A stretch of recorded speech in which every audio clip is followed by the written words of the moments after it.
Opie and Dopey. Two guys that hate each other. Just shut your mouth. I hate them. Shut up. Don't be unkind. Shut up, bitch. Oh, very nice. Shut the fuck up. You're a fine bunch of bullies, aren't you?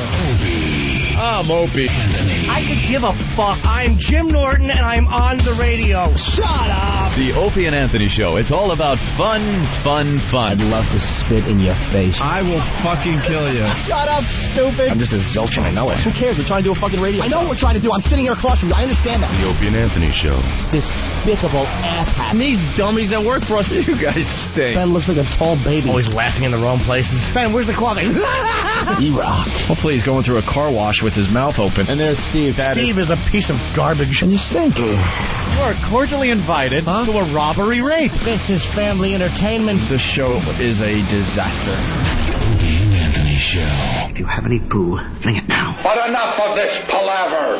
Let's get the show on the road.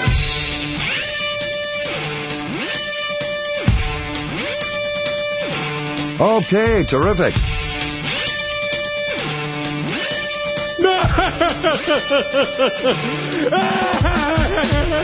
Did you see that jerk?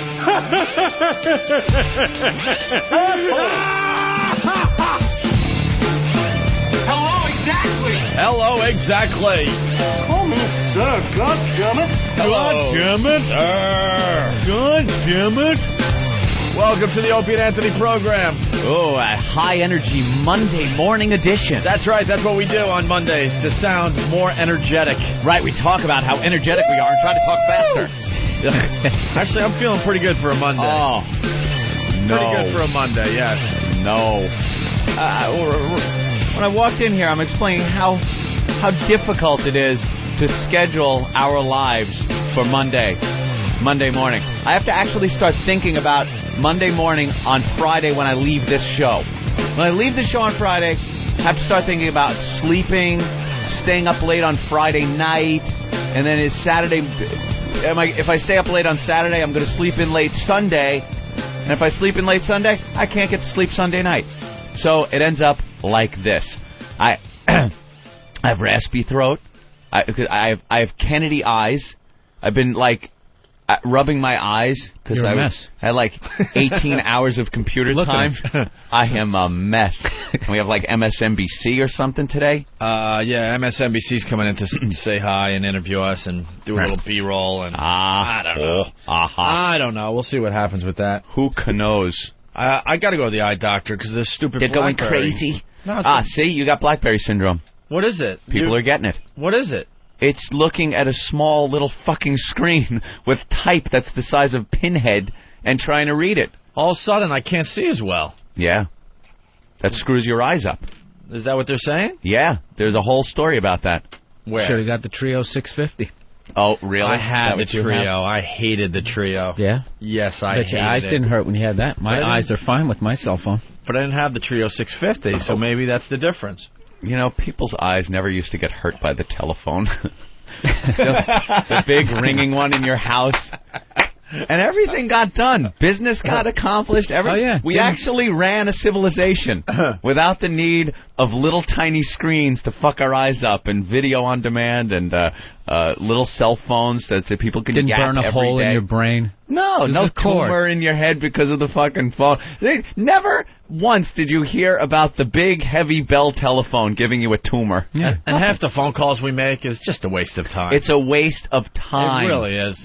Everything got done. We ran through wars. We got to the goddamn moon. The moon! No, we didn't. Yes, we did. No, the flag is flapping. You're a lying sack of shit, and if you believe any of that conspiracy crap. There's not gravity, and the flag is flapping. The soundstage in Austin. Right. And they gave him... Ed Harris was playing the part of... Yes. But you're right, a lot got done. A lot got done, because every phone call you made had a purpose to it. Yeah, and you had to wrap it up. Like, if you had to take a shit, you wouldn't continue talking on it. Like half the guys at the airports that I go by. Wrap it up. Taking a shit. Their voice is clearly echoing. You're clearly in a toilet stall. Yeah. That's just the level of, uninhibitedness, in a public bathroom. Yeah. There's 18 other people in there. And you're like, yeah, I'm going to be there about 9. You know, I got the spreadsheet ready. And, can we push it back an hour? Can we push it back an hour? When you used to make a phone call, there was like a reason. There was a reason. I kind of recall making phone calls, and every time you dialed it, there was a reason. You needed to be picked up. You needed to be dropped off. You needed some kind of business was being done. Well, nowadays, when you leave the house without your cell phone, you go into panic mode, right? Oh, yeah. But then by the end of the day or the end of that visit or whatever, you realize, I didn't really need it. I would have just wasted it and made 4 or 5 calls to people. If there's an emergency, there was always the payphone, out on the street somewhere, and you'd grab that. Now I can't even tell you how many phones I have. The BlackBerry's a phone, right? Yes. BlackBerry. I have one of those. I have my cell phone. I have my house phone. I have a satellite phone for when the race war comes and all the communications are broken down. Now that actually comes in handy on cruises and my getaways into the Caribbean and some of those places where you don't get cell access. Upstate New York. Well, why would you need a phone in those situations? Well, I just went to the those cases, you do want to have some kind of communication. I went to the Grand Cayman Islands, and I didn't need a phone. I was on a cruise once talking with our super agent, Bob Eatman, wheeling and dealing. Like I said, why would you need a phone in that situation? Useless. My car is a phone. My car itself has a phone in it. I think I'm up to 5. You press the little button on the rearview mirror, and I say, call. And then it prompts me to which number, and I go, Opie. And then it just calls. I don't have to look at anything. I don't have to touch anything. And I just talk in the car. And the whole car is the phone. it's amazing. Yeah, I have... The other car is a phone also. So 2 cars, 2 phones. Now I'm up to 6. There's 6 phones so far. 6 phones. And push came to shove, the computer's a phone. So... 7 phones. You got 7 ways to talk to people. I have 7 phones. There was you still always don't talk to anybody. One phone. You get 7 different bills? Yeah, I think so. I think I do. Yeah. 7 different phone bills. It's and that wasteful. doesn't count my girlfriend's cell phone. Also, so now we're up to 8 phones. We got 8 phones. This is ridiculous. Oh, that live-in whore chef of yours. She's got a phone. Stop it! For your little booty call? You got to have your private phone that you make your booty call to. Booty call. That little hussy of a chef that you have. No. You know his chef is dressed like a French maid. She is not. She's a lovely lady. She cleans up after she makes the eggs. No, she's a lovely lady that cooks wonderful food on Monday. Thank you very much. She cooks for the week on Monday? Yeah. And she just shrink wraps all of it? No, it's in like Tupperware type stuff. No, it's good stuff. Works. No, it isn't. It's like functional. beets. No, it's not beets. She cooks beets for you? I've never had a beet. She cooks beets Look for at you? You got like 0% body fat. That's all That's right. That's all that horrendous shit. That's from broccoli. Beets. That's from beets. Broccoli. Broccoli. I do eat a lot of sushi. All right. Well, we got to say hi to Bill Burr. Bill in the studio. is back. What's going on? With us, right. Well, Bill's back for a day. That's it? We wanted Bill all week, but he's here for a day. What happened? Then he jets off to somewhere else. I don't know. He's the only comedian that shows up to the Opie and Anthony program with luggage.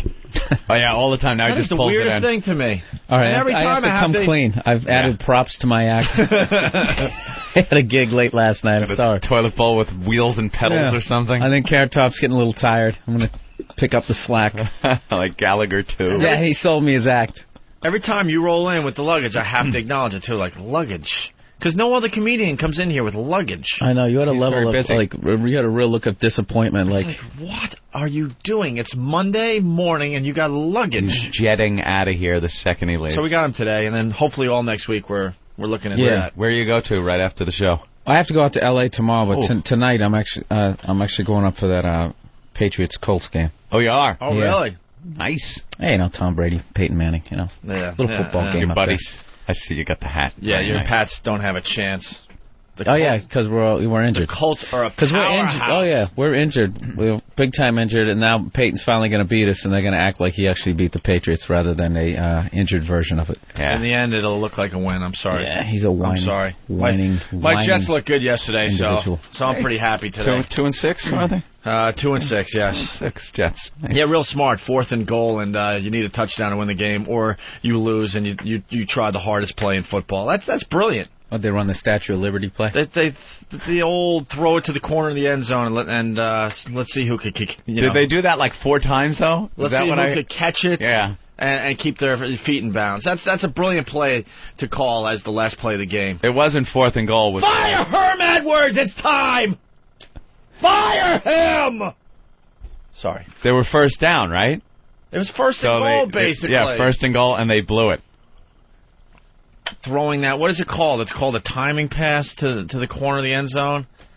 The one that everybody knows. And then it's the one, unless you have Randy Moss, it's going to be incomplete. Unless you got a guy that could jump 12 feet.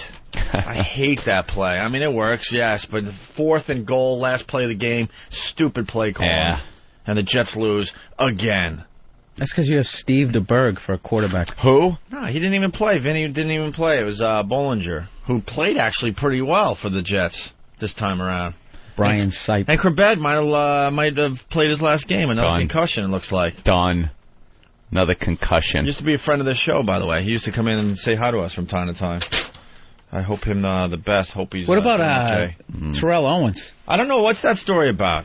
I don't know. Somebody, Michael Irvin, I guess, on ESPN said if Brett Favre was the quarterback of the Eagles, they'd be undefeated. And then T.O. went on TV and basically agreed. Going, oh, yeah. Basically. Oh. Isn't he like gone? That's why he's suspended? Yeah, so they suspended him. Right, and then the Eagles lose. But they're trying to say that the Eagles are better without him, so, no, whatever. Oops. Whatever. A couple other big stories, the New York City Marathon. Hey, yeah, how'd that go? You know how I... So happy I don't live in any of the boroughs anymore, by the way. Just want to get that out. I used to live in Brooklyn. You are just caged in a certain area in the entire borough. You just don't like to be festive. No, festive's one thing. The whole city comes out for the New York City Marathon. They cut your whole borough in half. It's the only day of the year you see everyone happy, smiling. How about trying to cross the street? Cheering other New Yorkers on. You barely leave your apartment. You don't need to cross the street. There were times where I would have to drive, maybe get something to eat or something, and I'd be like, oh, right, it's marathon day.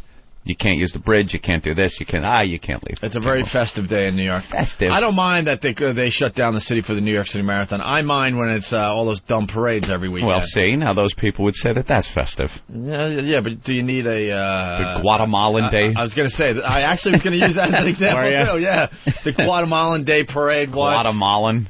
Puerto Rican Day Parade. Is the falafel just claimed by everybody now, every race? Because during every one of these street fairs, no matter what the nationality, you walk down the street and they're selling falafel.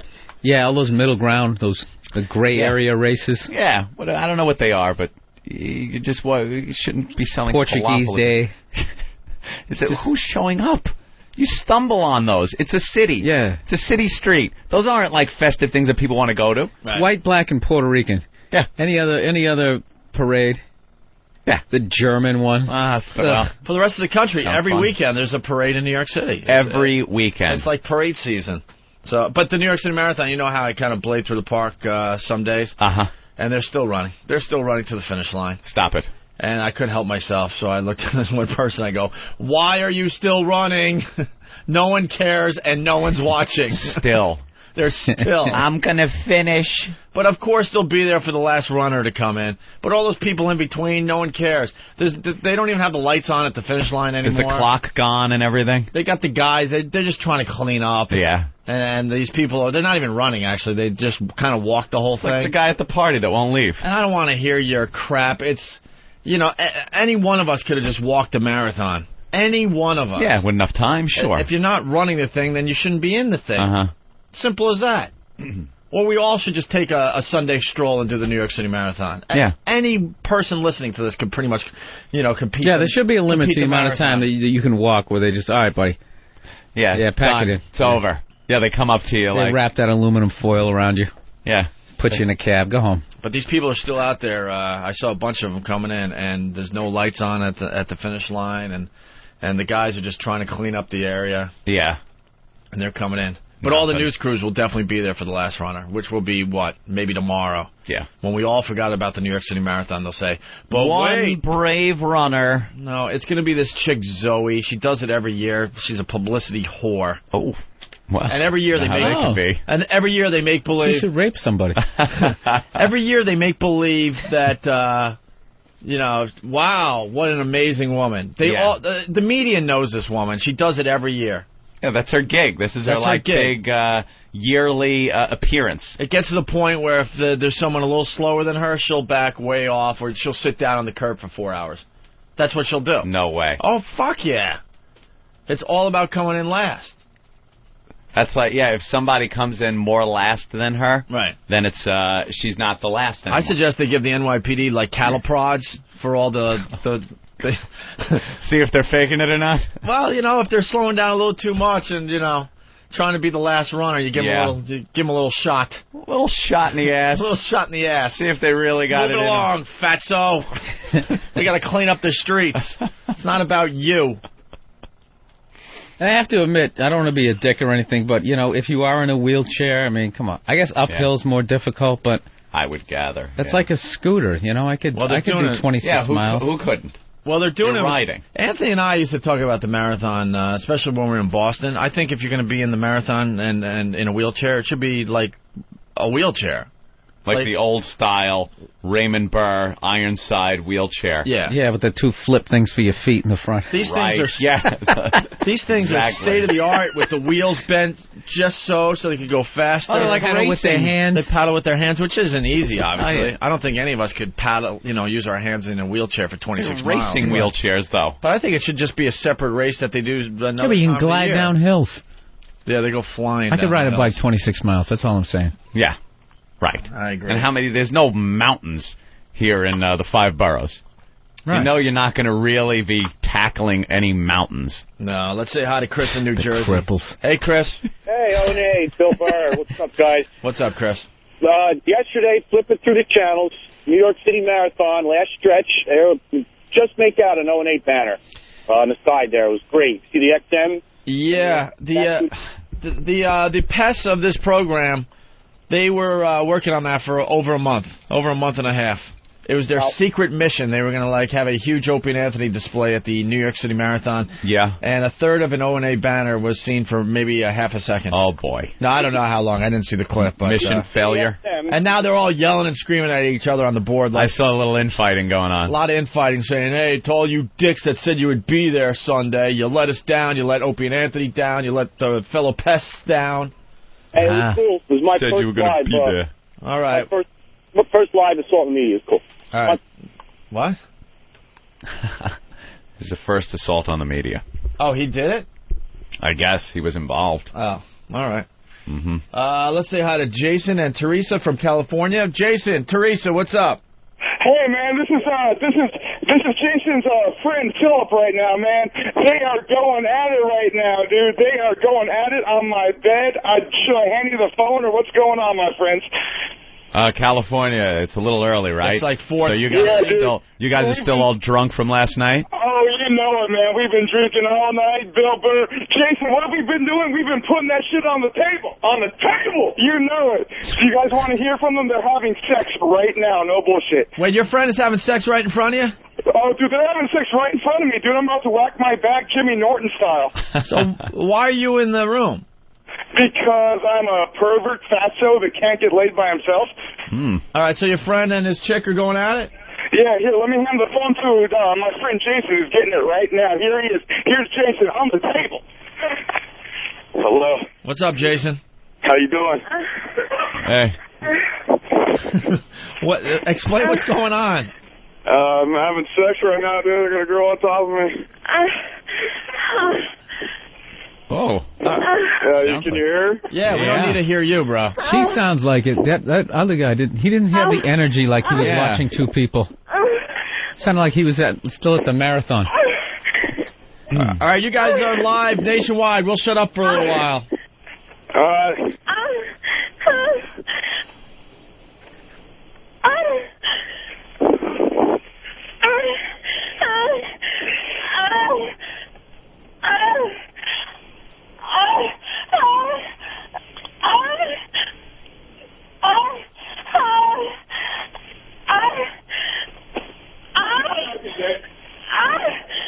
She's back on her spot. You missed it there for a minute.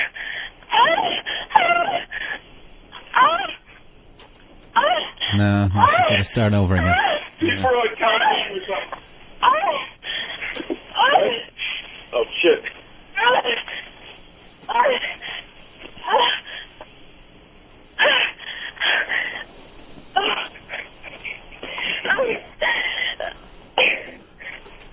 Man, she didn't come. Put her on the phone.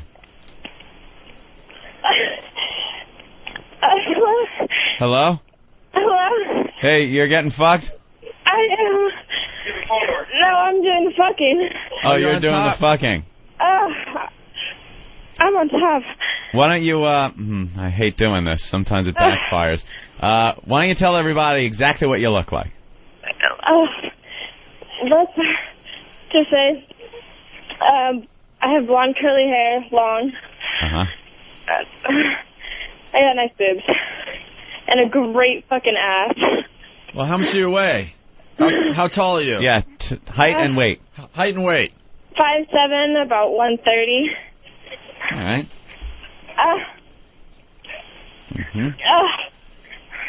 And what kind of boobs you got? How old a gal are you? I'm 20. 20? Yeah. No kids, right? No, not at all. Is this your boyfriend or you just a hookup? Just a hookup. You guys just know each other? Yeah. And what's that other guy doing? I don't know. Do you find a little weird that a third person's in there just watching you? He left. Oh, he did. Yeah. I think you'll be a mom someday. Someday, yeah. You can tell your kids about this. Yeah, why not? Probably. You guys want the big finale or what? You're live across America. Sure. You want to switch positions? What position do you like? We'll do doggy style. All right. All right, this should get some action going. Doggy style for you. All right, you keep the phone, all right? We don't want to hear him. You talk to him. All right.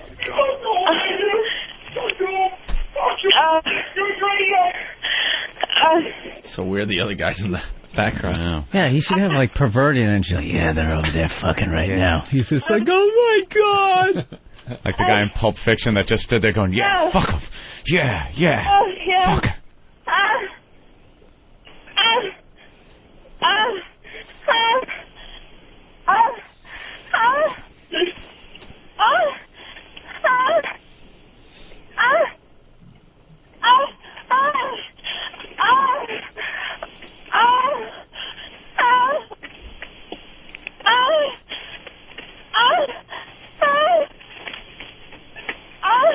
He's pounding it now. Yeah.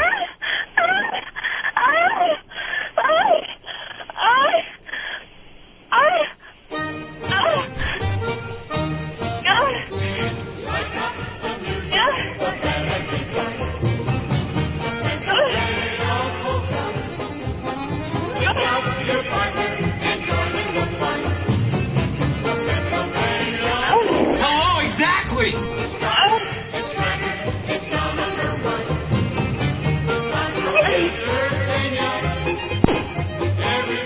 Hey, What happened to them? what happened? They better call back. Oh, my God. They can't leave us now. I don't think he can close the deal with her. You know? I don't think he can make her come. She sounded like she was enjoying herself, but maybe really building it. Yeah, just... Maybe she hung up the phone by accident. Could you make another noise, please? And besides... How about a, ooh. All right, maybe they'll call back. She kept building up like she was gonna. Yeah. Then she'd go back to... You're like, fuck. All right, as we wait for them to call back, I think they're going to call back. I don't think they meant to hang up, hopefully. The other big story is this tornado. Holy crap. Just destroying complete neighborhoods down there in, where was the tornado? Kansas? Was it? Parts of Indiana, I think. Indiana? Yeah, Is this the most disasters you've ever seen in the last couple months? I mean, is Jesus coming or what? There's no predicting this shit either. These tornadoes, they just can't. They got kind of a line on it. Yeah, we got a warning out, or this, or these thunderstorms are happening. But They just pop down whenever they fucking want. All right, hold on. That's it. And then you're dead. Hey, what happened to you guys? Hello? Sorry. Why are you guys whispering? No, we weren't whispering. I accidentally hit the phone closed. Oh, all right. Because I was orgasming, so. Oh, yeah? So we missed the orgasm? Yeah. All right, thank you. So anyway, talking about tornadoes. Now they're all yelling at each other. Do we need to talk to them if we missed the orgasm? No. They're saying this one, the winds got up to, 200-plus miles an hour? Yeah. They just come swooping in. Yeah. But you were saying that you see the thunderstorms in the distance, and yeah, and you're done. They can't predict them. It's not like a hurricane where you can see it coming. You know, they just see it coming and watch it for 12 days. Yeah, I was going to say you can see it coming for 2 weeks. I know. These things just come down, give you more than hurricane force winds in a matter of minutes. Yeah, and then it's gone and. It's sunny out, and you're looking around at just disaster going, what the fuck happened? Yeah, it's a one-night stand. Yeah. Disaster. Yeah, you've been fucked. Have fun. One-night stand disaster. A hurricane's like the relationship. It's like 70s. How the fuck did I get into this? Could be heading towards an engagement. Could be heading towards a breakup. I think it's going to touch down in New Orleans. Yeah. So they, whenever they can't really warn people when they come out of the blue like that, people do die. And that's what happened. Well, sometimes you look in the distance at the thunderstorm clouds and stuff, and sometimes you feel like, oh my God, that looks like it could turn into a tornado at any given moment. Yeah, but here, I've been I like to when 3 of them besides here, Anthony. Really? I'm not talking about tornadoes in New York. It rarely happens. Have you been in Tornado Alley? Not Tornado Alley, though, no. Yeah, that's kind of... Just when I'm on vacation and stuff, you start seeing the clouds in the distance. Yeah. Oh, man, that looks like that's something that could happen. Mm-hmm. That looks like it might be a tornado or some kind of, what is it called? Water sprout? A water spout. Or spout. They get those things, you get like pussy tornadoes every so often. I like when they say, and was it a tornado that touched down in New Jersey last night, destroying this, a car and a tree or something, and they try to make it sound like it's a big deal, like it was a tornado. It's like, yeah, a little wind. Perhaps it was in a circular motion, but, take a look at a real tornado, like what happened over there. Yeah. That's the real deal. Well, they're interviewing the survivors all over morning TV. Survivors. And they just interviewed a lady. She had to be 400-plus pounds easily from her hospital bed. Disasters love fat people. So what was it like to live through that tornado? We turn now to Joan Phelps, a survivor recovering at Deaconess Hospital in Evansville, Indiana. Joan, I understand some insomnia on Sunday morning may have saved your life. I believe Sleep apnea.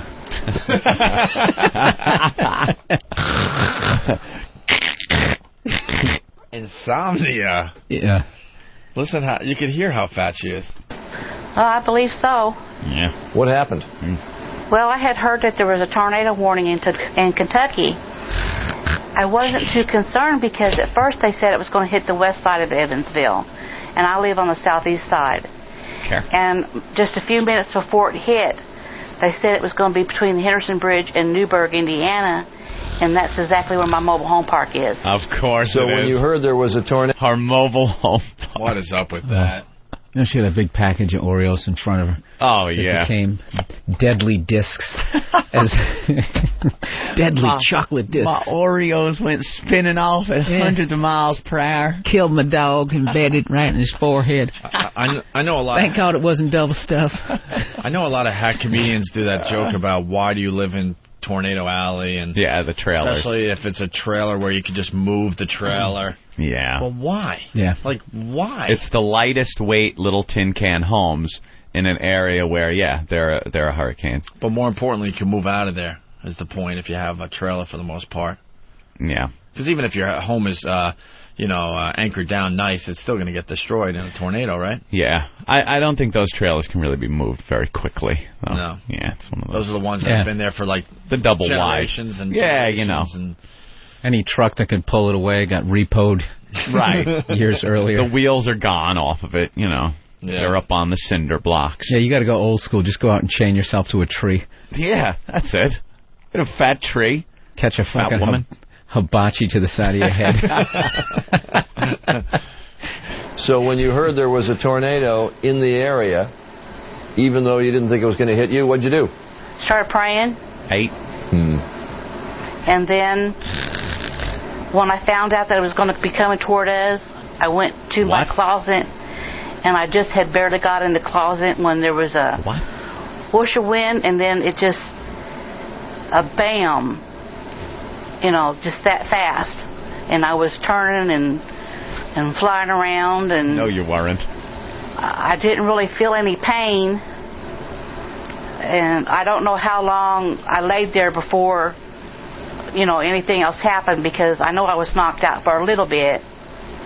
But I don't think it was that long. But neighbors from other streets came over and started helping us. How much like white trash product? What white trash product was it? A George Foreman grill that actually knocked her unconscious, 70 miles an hour? Some sort of awful fucking onion slicer. I think it was the singing bass thing you can buy on TV. Yeah, Billy Bass. Yeah, Billy Bass. That's right. Yeah. It's called Billy Bass. Hello, babe. A little more from this brave survivor. Fucking deer antler. It sounds like you're describing something from The Wizard of Oz. I mean, you say you were spun around. Did it actually lift your mobile home up and turn it? It was moved about 3 or 4 streets. And I understand you had a couple of close calls in all of this. Well, a pickup truck had crashed into the house right behind me. What are the odds? You know, it wouldn't be an Escalade. Stopped a steel beam from falling down on top of me. I was under the steel beam, but it didn't hit me. So that kept it from crushing me. And my bread baker, of all things, kept the wall up enough where I could have some airspace to breathe. Bread baker. You were right. She thinks she's better than us. Got herself bread baker. Bread baker. Come on, kids. I was sitting there in a Chevy Vega, came through the window, had them mag wheels on the back. And then my Atari, well, that became a whippersnapper. And that thing got going. Bread baker. Come on, children. Gonna be a tornado. Gather around the bread baker. It's gonna save our lives. Them checkers from Connect 4 just flying around. Lifted me up 3 dirt streets over. I landed.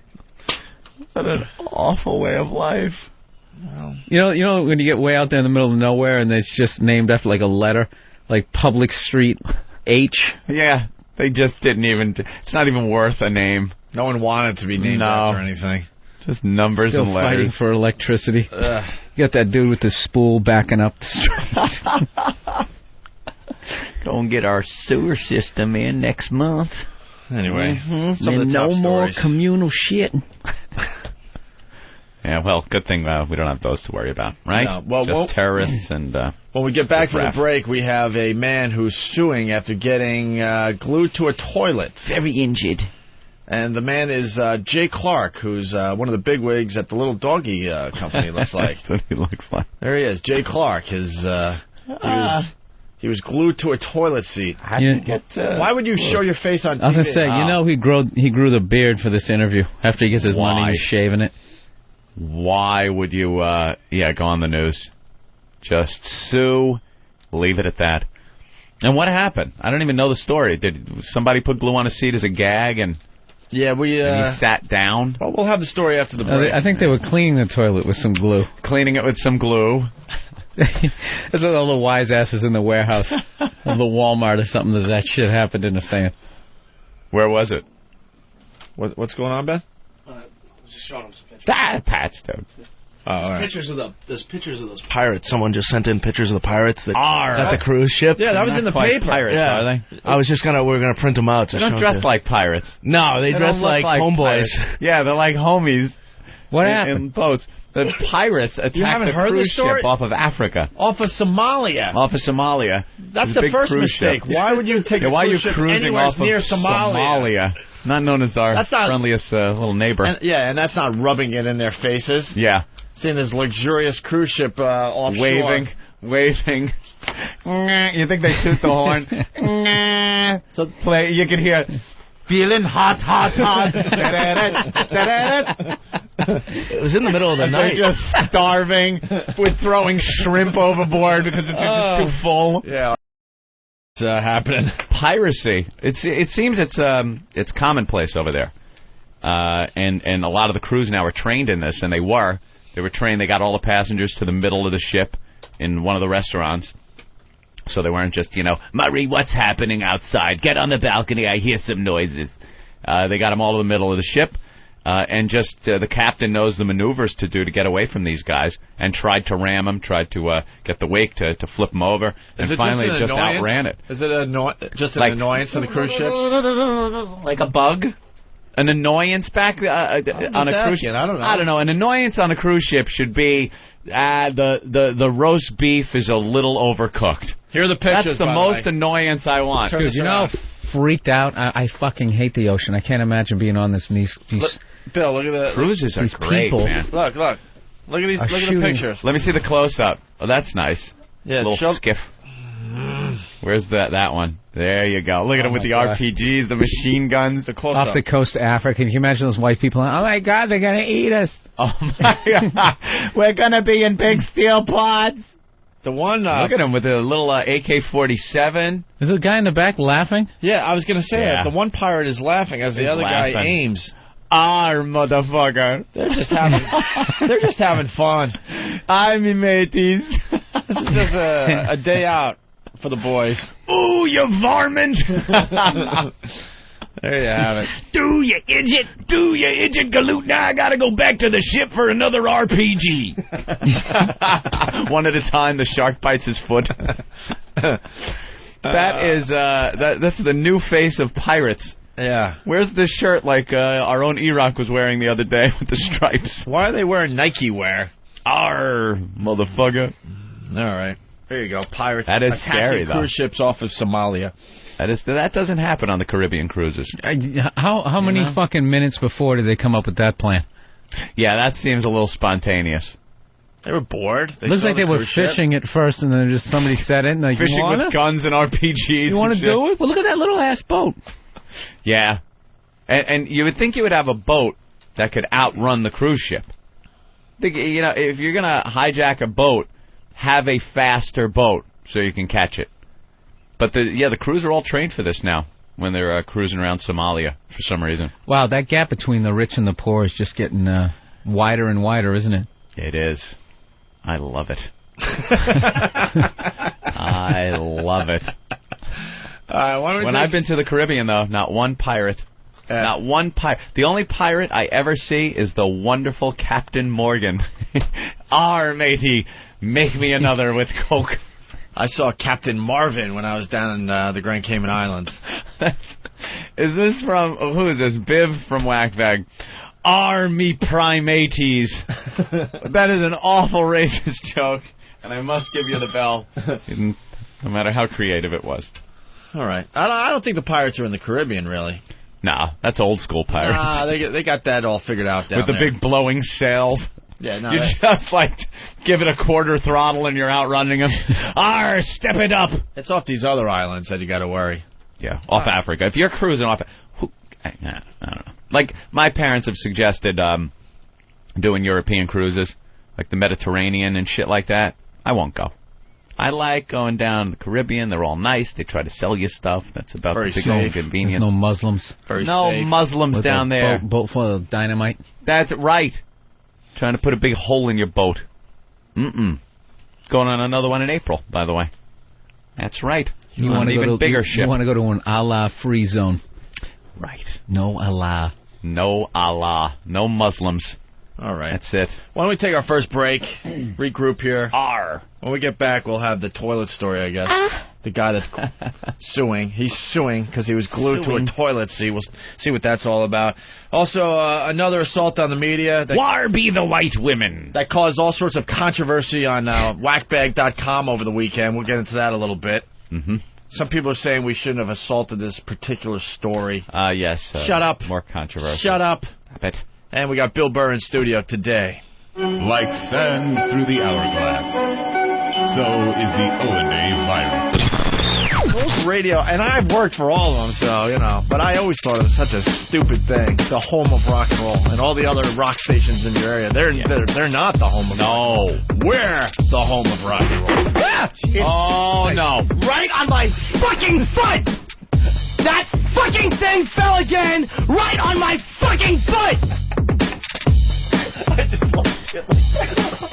I can't tell you how many times last week I asked for this to be fixed, and it just fell on my fucking bad foot. I have a foot thing on my foot, and it just fell on it.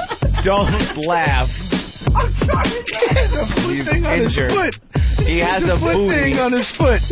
Why did that fall again? Why did that fall again on my bad foot? Dude, I got a boot on my foot because I have tendonitis, I have arthritis, and I have ligament damage. He's got old man foot. And it right on my goddamn foot. That's the third time that fucking thing has fucking fallen. Third time. Holy shit, is that aggravating? Anthony and Jimmy very serious, and me and Bob can't stop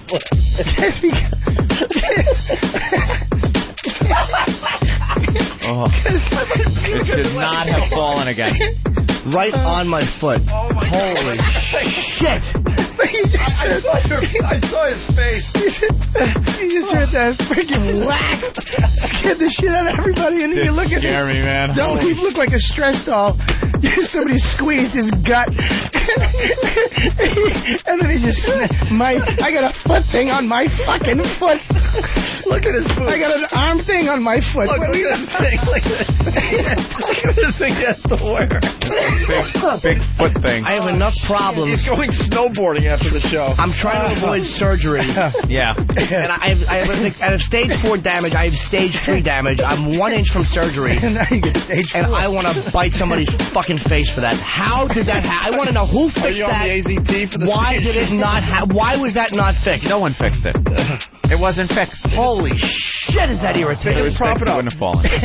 How big was the thing that fell, though? It's this big. It's a piece of What is it? solid, and it falls. It's probably 8 inches off the ground. Opie probably has fishing string over there. Just all right, right now. Whack my fucking foot. I got a foot of a foot on my foot. Let that fucking foot. Opie and Anthony, the virus is spreading.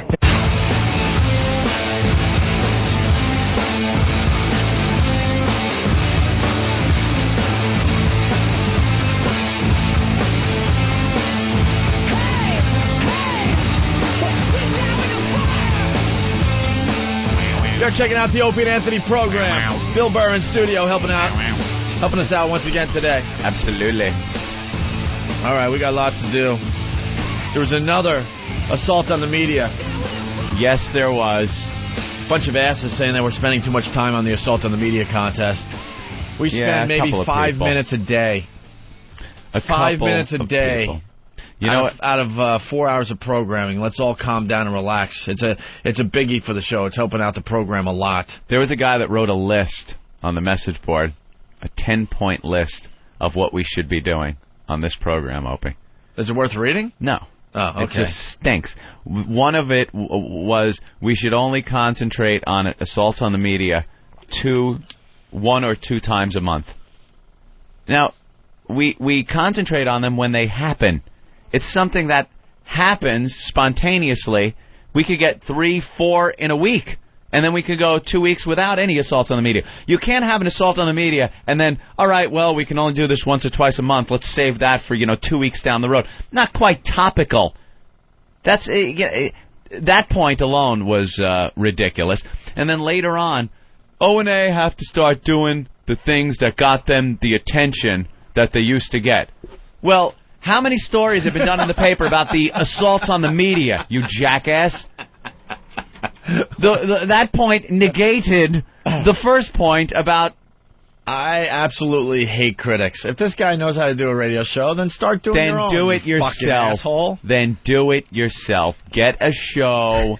Do it yourself. I love these Become more armchair successful quarterbacks. than us, and then we'll say, you know something? Wow, you were right. You were right. We'll save your But post. until that day comes, shut up. We'll save all your posts. If it takes 10 years, I'll save them in my back pocket, and then when you're more successful than Anthony and I have been, then we'll give you your props. I might even in the give meantime, him shut up. A ridiculous bow, like I gave at Jimmy's right stand-up. No, the assault on the media thing is huge for us. It's free advertising for the show. Plus, we're making the media look absolutely ridiculous and we get stupid. We get in the paper because of it, and we can't get enough of it. We think it's a great thing for this program. And the assault on the media thing is very hot right now. It's extremely hot. Yep. I think it's peaking. It's going to be peaking for the next few months, and then I think it's going to slowly go away. That's hot. It's hot, though. It's very, very hot. Can't stand her catchphrase. That's hot. That's hot. Paris Hilton's little catchphrase. I can't be bothered with Paris Hilton. Hot. She went all out for Halloween, though. Her nice costume.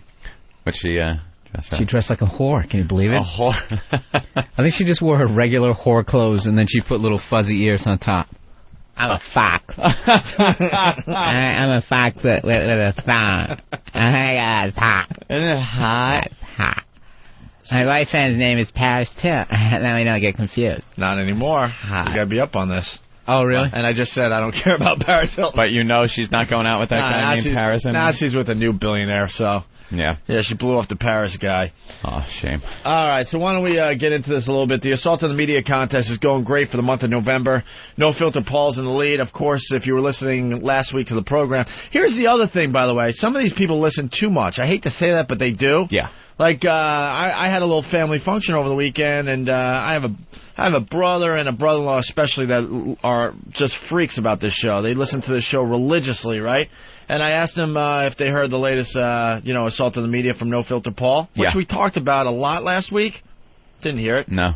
Didn't hear it, because they can't listen 4 hours a day. They try. There are people that listen to this show that we're doing, as we do it, and they listen to the replay. Right. And hear hear it twice. Right. Twice a day.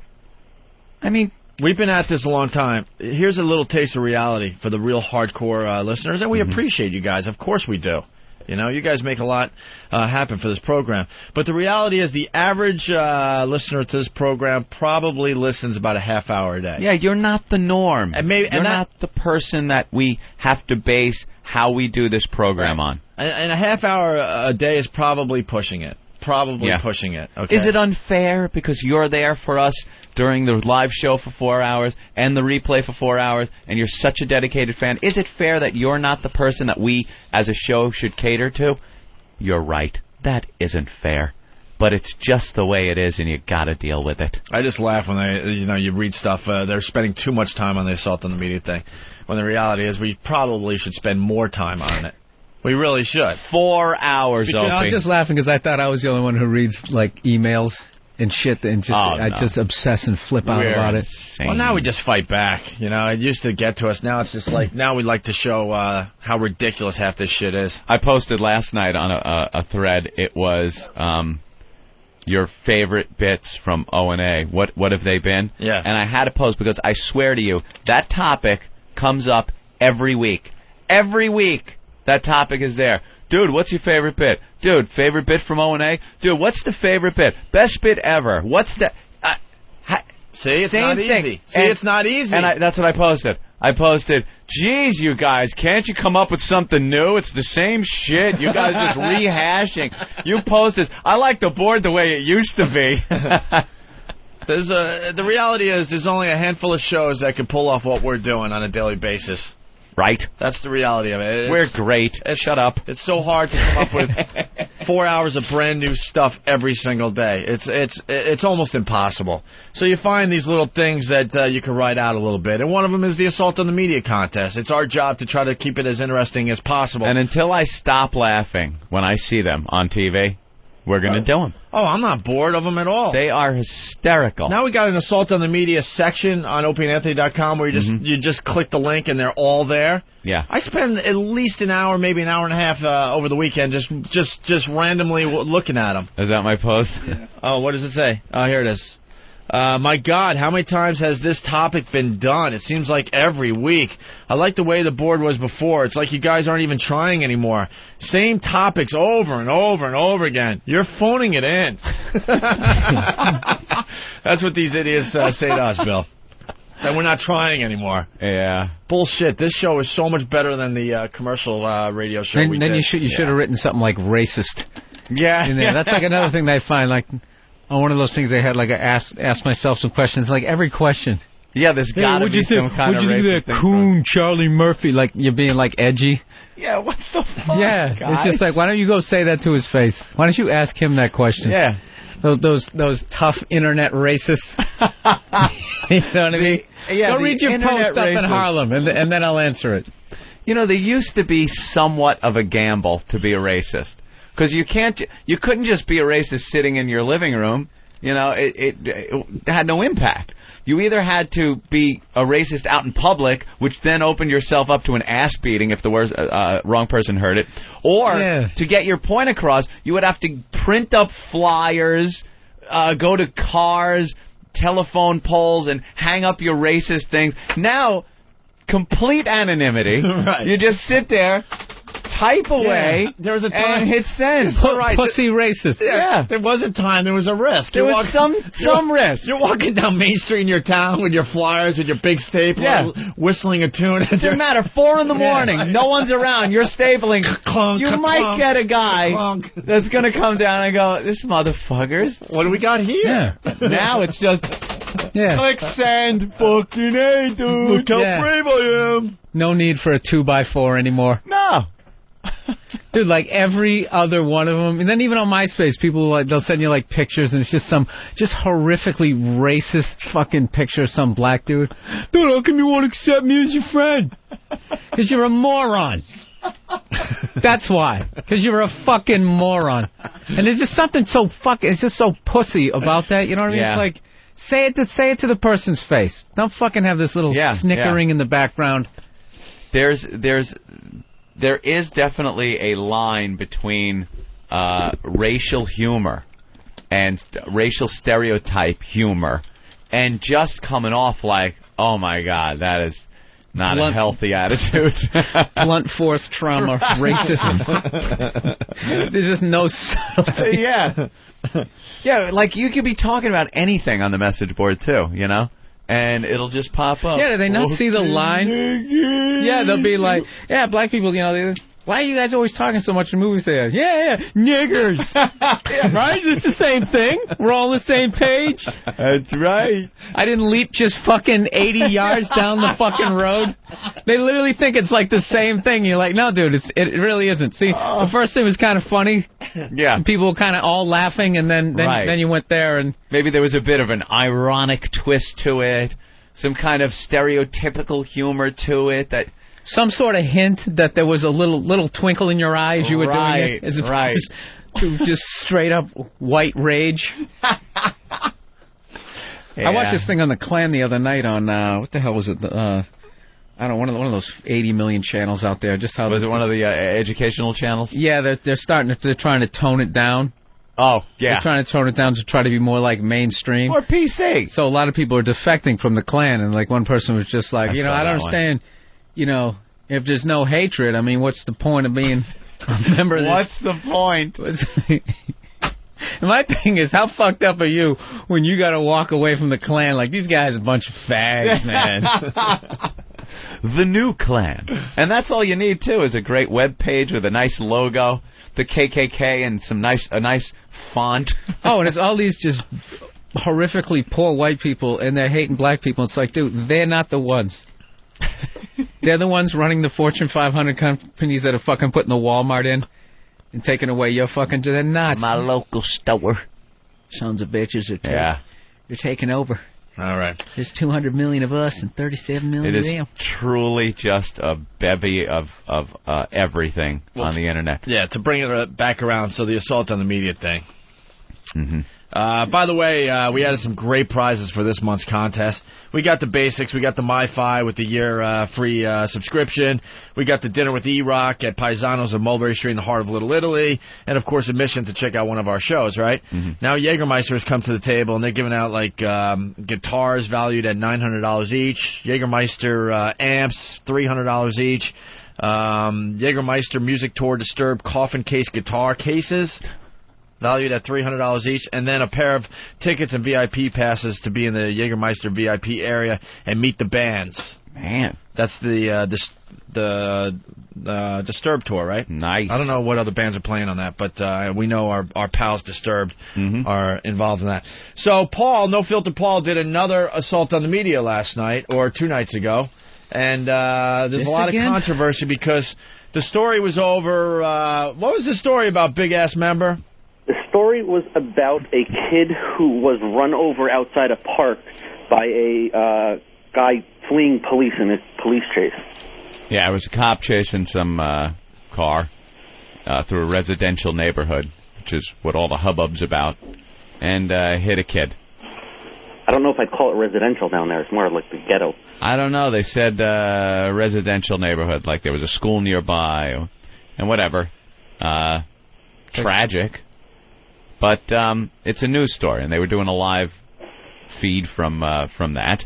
And No Filter Paul.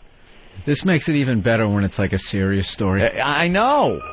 Yeah, because what are they accomplishing by, reporting this story? That's what I want to know. From the scene. That's why I have no problem with the fact that these guys chose this particular report to do an assault on the media. What is the media accomplishing in that situation? Someone please explain that to me. And if you got a serious thing here, call up. I want to know what they're accomplishing. They're getting some kind of sensationalism because behind this guy was police tape, some lights, some cop lights, things like that make the scene more dramatic. It doesn't help inform the people. It makes it look better. It's a more dramatic thing to go to the actual place so that sitting at home in your living room, you still have the ability to gawk. To sit there as if you were there, like one of those jerk-offs that have to gather around the accident site and sit there and gawk. That's what the news is giving you the opportunity to do. It's not helping the story. They could have reported it from the studio. And that's why we could give a shit what the story is. It's just, it's a sad story, but I don't need that sadness when I'm eating my dinner. When I'm on my cruise ship. Or whatever. I mean, hot. But a bunch of dopes on the message board are like, oh, man, isn't there a line? Wrong story, Isn't there a line? Wrong story, guys. Come on, what's wrong with you? So please, if you're going to do an assault, tap the anchor on the shoulder before the cameras go on and say, what's this story about? Yeah, what's the story about? Because we're not really sure. There is no line because the media is not doing anything important. Don't you guys get that yet? If this was a story about a missing kid and they're live and we only have hours to find this missing kid because the person that took the kid is going to chop him into little pieces and they have some pertinent information and they had to jump on TV and give that pertinent information, then I can see where the media is actually helping the situation. Yeah, that would still be funny. Yeah, it would still be funny that all of a sudden there's an O&A sign in the background. But in this case... a dark hour for the parents. In this case, though... Party rock! In this case, there's nothing. They're not accomplishing anything whatsoever. They're getting higher ratings by it. So we got Big Ass Member. You were one of the guys? Yes, myself and No Filter Paul. We were actually out seeing Voss at Bananas in Hasbrook Heights with Big A. And Big A pussied out from going down to the ghetto in East Orange. Yeah, these guys decided to jump in their ride and go to the ghetto. East Orange is a very scary place. Paul's $40,000 sports car, mind you. So is working Bananas. No Filter Paul. Good morning, guys. So walk us through this. Yeah, Big A, it's his fault. If anyone wants to blame anyone, he was the one who called us and told us about it. Called us. Yeah. Hey, Paul, don't back out. No, I'm not backing out at all because the bottom line is these guys were reporting this at 11 p.m. and knocking on doors at 11 p.m. This thing happened at 2 o'clock. Channel 2 and Channel 7 were down there, and they were still trying to interview people banging on doors. What the fuck is wrong with these people? I see nothing wrong with this. They didn't accomplish anything by throwing this story on TV. And they're trying to make more controversy. They're the ones now going to the residents and asking them about police chases. Should they be stopped in light of this tragedy? And, of course, they're getting all the people that are like, yeah, they shouldn't. They should call off police chases through residential neighborhoods. Right. So they're kind of skewing public opinion by just getting these people on the air. They try to make and mold the news to what they think is going to be the most sensational thing. The only good thing that the news did get out there is the fact that when this car went over this kid and they dragged the guy that was driving it out of the car, he actually told the cops that there was someone under his car, and the cops told him to shut up and put him in the back of the car, and the child was under there for like 3 hours before they got the car up. 3 hours? Yeah. 3 hours. As soon as I saw that, I'm like, So anyway, yeah. So that should be the controversy of this, not what we're doing. So yeah, you got a lot of shit on the message board over the weekend, huh? Nah, it turned around pretty quickly. It was like 80%, for 20%. Oh, you shouldn't be doing this. This is serious. Yeah, whatever. Yeah. Whatever. Fuck off. Yeah, exactly. The only controversy was what the fuck two white boys were doing in some place that's darker than Philly at 11 p.m. That's the only controversy there should have been. All right. Well, this assault on the media, not as good as the other one, by Not at all. In actual fact, when we were driving there and we were discussing what we were going to do, we pretty much figured it wouldn't be, because we really didn't plan anything. We decided we weren't going to do anything stupid other than jump up and down like assholes. Yeah, I forgot my trumpet back. Yeah, that would have gone over well. Yeah, but there's a lot of things we accomplish with these assaults on the media. Sometimes they're just fun to watch, and other times we just get the message out. Yeah. This was one of those just getting the message out. And we had decided that, if the family members were out there, we definitely weren't going to do anything. Paul, don't worry about it. I don't know. We were severely outnumbered down there. Yeah. And when we arrived at the place, there was Channel 2 and Channel 7 trucks there, and straight away they spotted us, and they knew.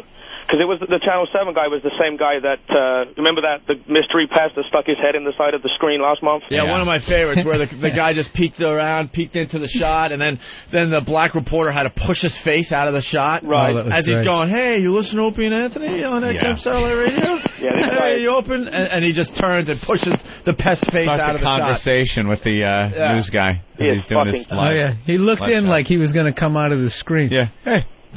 Right. So when we got down there, we walked past them and stood on the opposite corner. But as I said, we stood out really badly, and they looked at us a few times. And if you look right when he went live, you see him look to his right, at which point we're already trying to run across the street towards him. Yeah. And he's like, fuck. And as soon as we got behind him, he's like, okay, let's go to the report. Yeah. Let's listen to the audio really fast here. This is now from East Orange, New Jersey, where the accident took place. Jeff. And, Charles, he was so close to home. Just a few more paces, and he would have made it. But just 4 days shy of his 14th birthday, this teenager was killed. Let's go to the story. That was negligence. I don't care how anyone else see it. That guy didn't get thrown at all. He never gets thrown. Didn't get thrown. Like I said, he was the same guy that pushed the pest face out of the shot casually and continued doing his story. He didn't even turn his head a little bit. They went behind him yelling and screaming.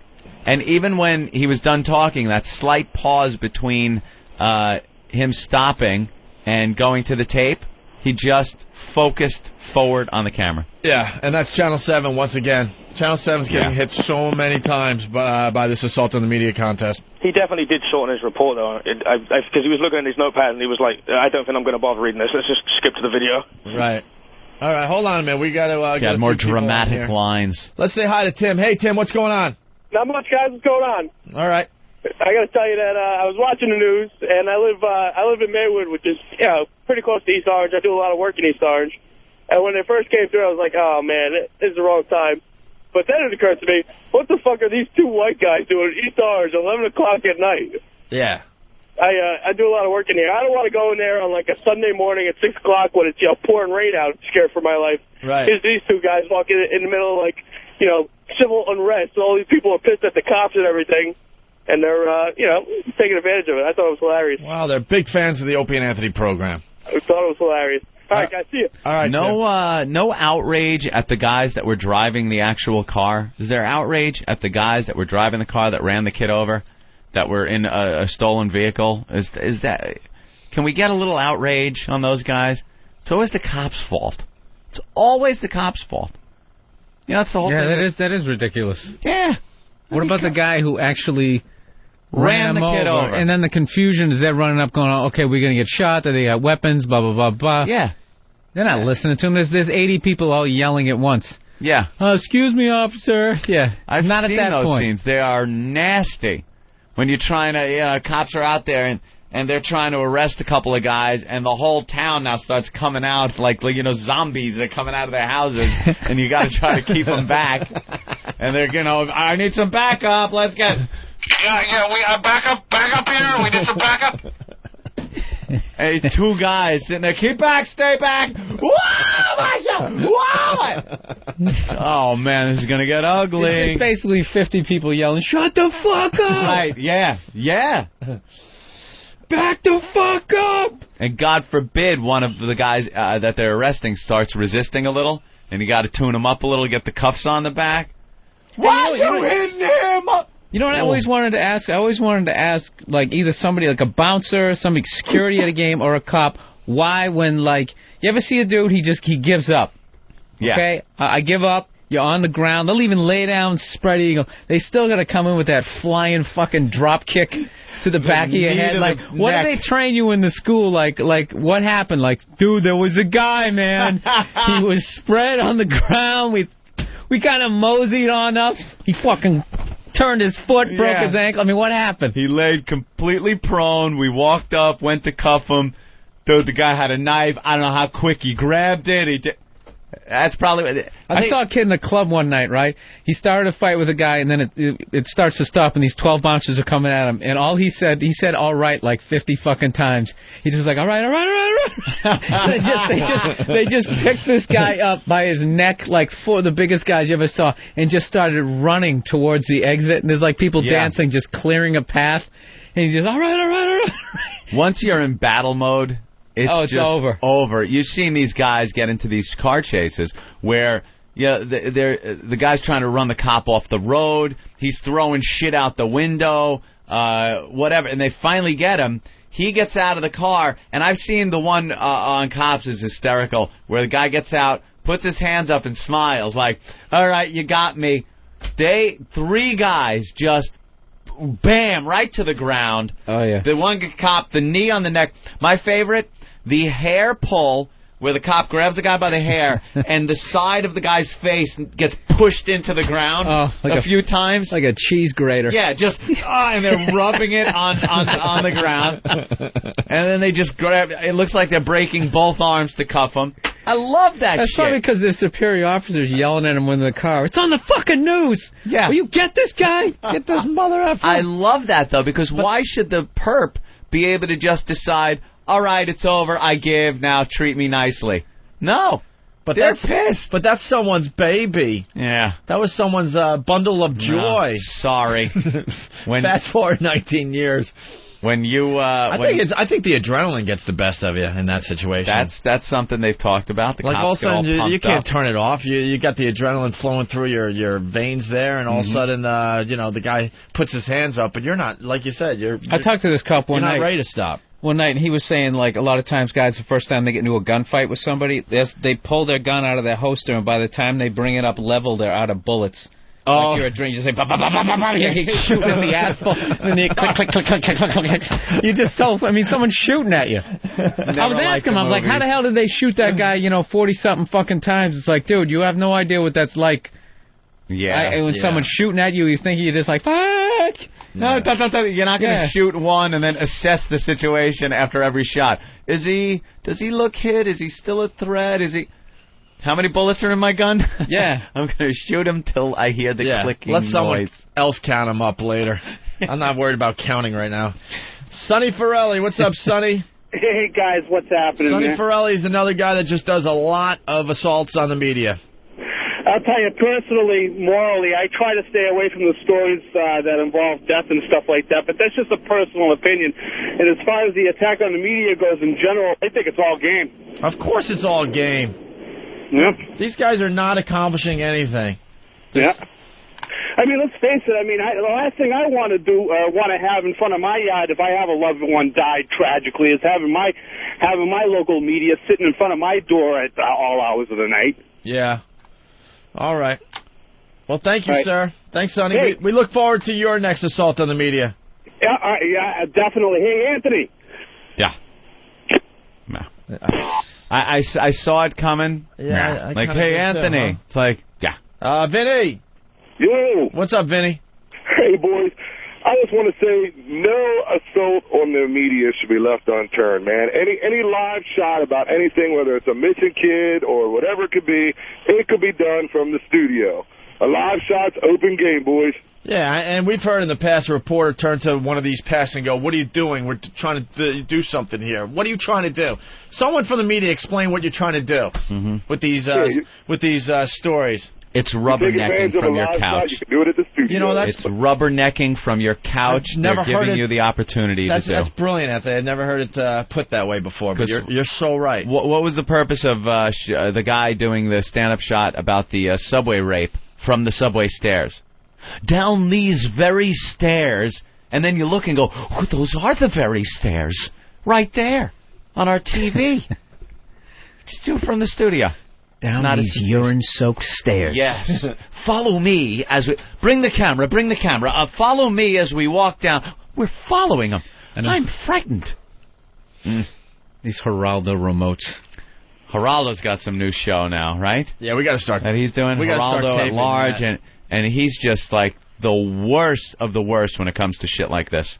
He is the most sensationalist pig ass. He'd be a great guy to get, too. Someone's got to do that thing where you film the reporter's reaction, because I guarantee that guy, at the very least, it'll be just an every other word's the F-word tirade. Yeah, after he's off the network camera, but yeah, on one of the Assault on the Media guys' camcorder that he brings. You probably just see them lose their minds.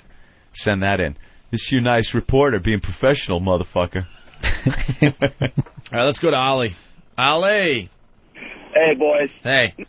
My wife's a teacher, a school teacher in East Orange. The place is a fucking battle zone. These cops, they don't know what the hell to do there, man. Every Friday is fucking riot day. They loot, they rob. I'm going to pick up my wife there one day. It's like 30, 40 of these kids that are fighting in the streets. Half of them are walking down naked because they're stealing each other's clothes and shoes and shit. And I just feel bad for these guys. They can't fucking catch a break. You know, God bless the teachers of America, but Ollie, I got to ask you something. Your wife wants to be a teacher that bad that she's teaching in that area? You know what it is? In Jersey, it's so fucking hard to get a teaching job. See, this is what they don't tell these kids in college when you go to be a teacher. Yeah. It's all well and good when you're taking the classes and you have these dreams of being, a professor at Princeton. Oh, yeah, whatever it would be. But they don't tell you that you're going to pretty much start in the ghetto. Yeah. And if you're lucky, after many, many years, they'll move you up to the semi-ghetto. Yeah. First day of class, like, you ever see Higher Learning? Yeah. It's not going to be like that. No happy ending. The colleges are doing a disservice. You got to tell these future teachers you're sending them to the ghetto. Yeah. You're sending them to war, On the basically. flip side of that, the money she makes, they give her the battle pay. I mean, it's incredible. Battle pay? Oh, they give her... Yeah, I mean, she's teaching grammar school, so it's not that bad for her. It's just frustrating when she has to deal with these parents, She gets stuck in school waiting for the parents to pick them up. Yeah. And then out that they're in detention in the high school. So... Some of these schools too, it's like they can't expel you because there's nowhere else to put you, so you can do anything.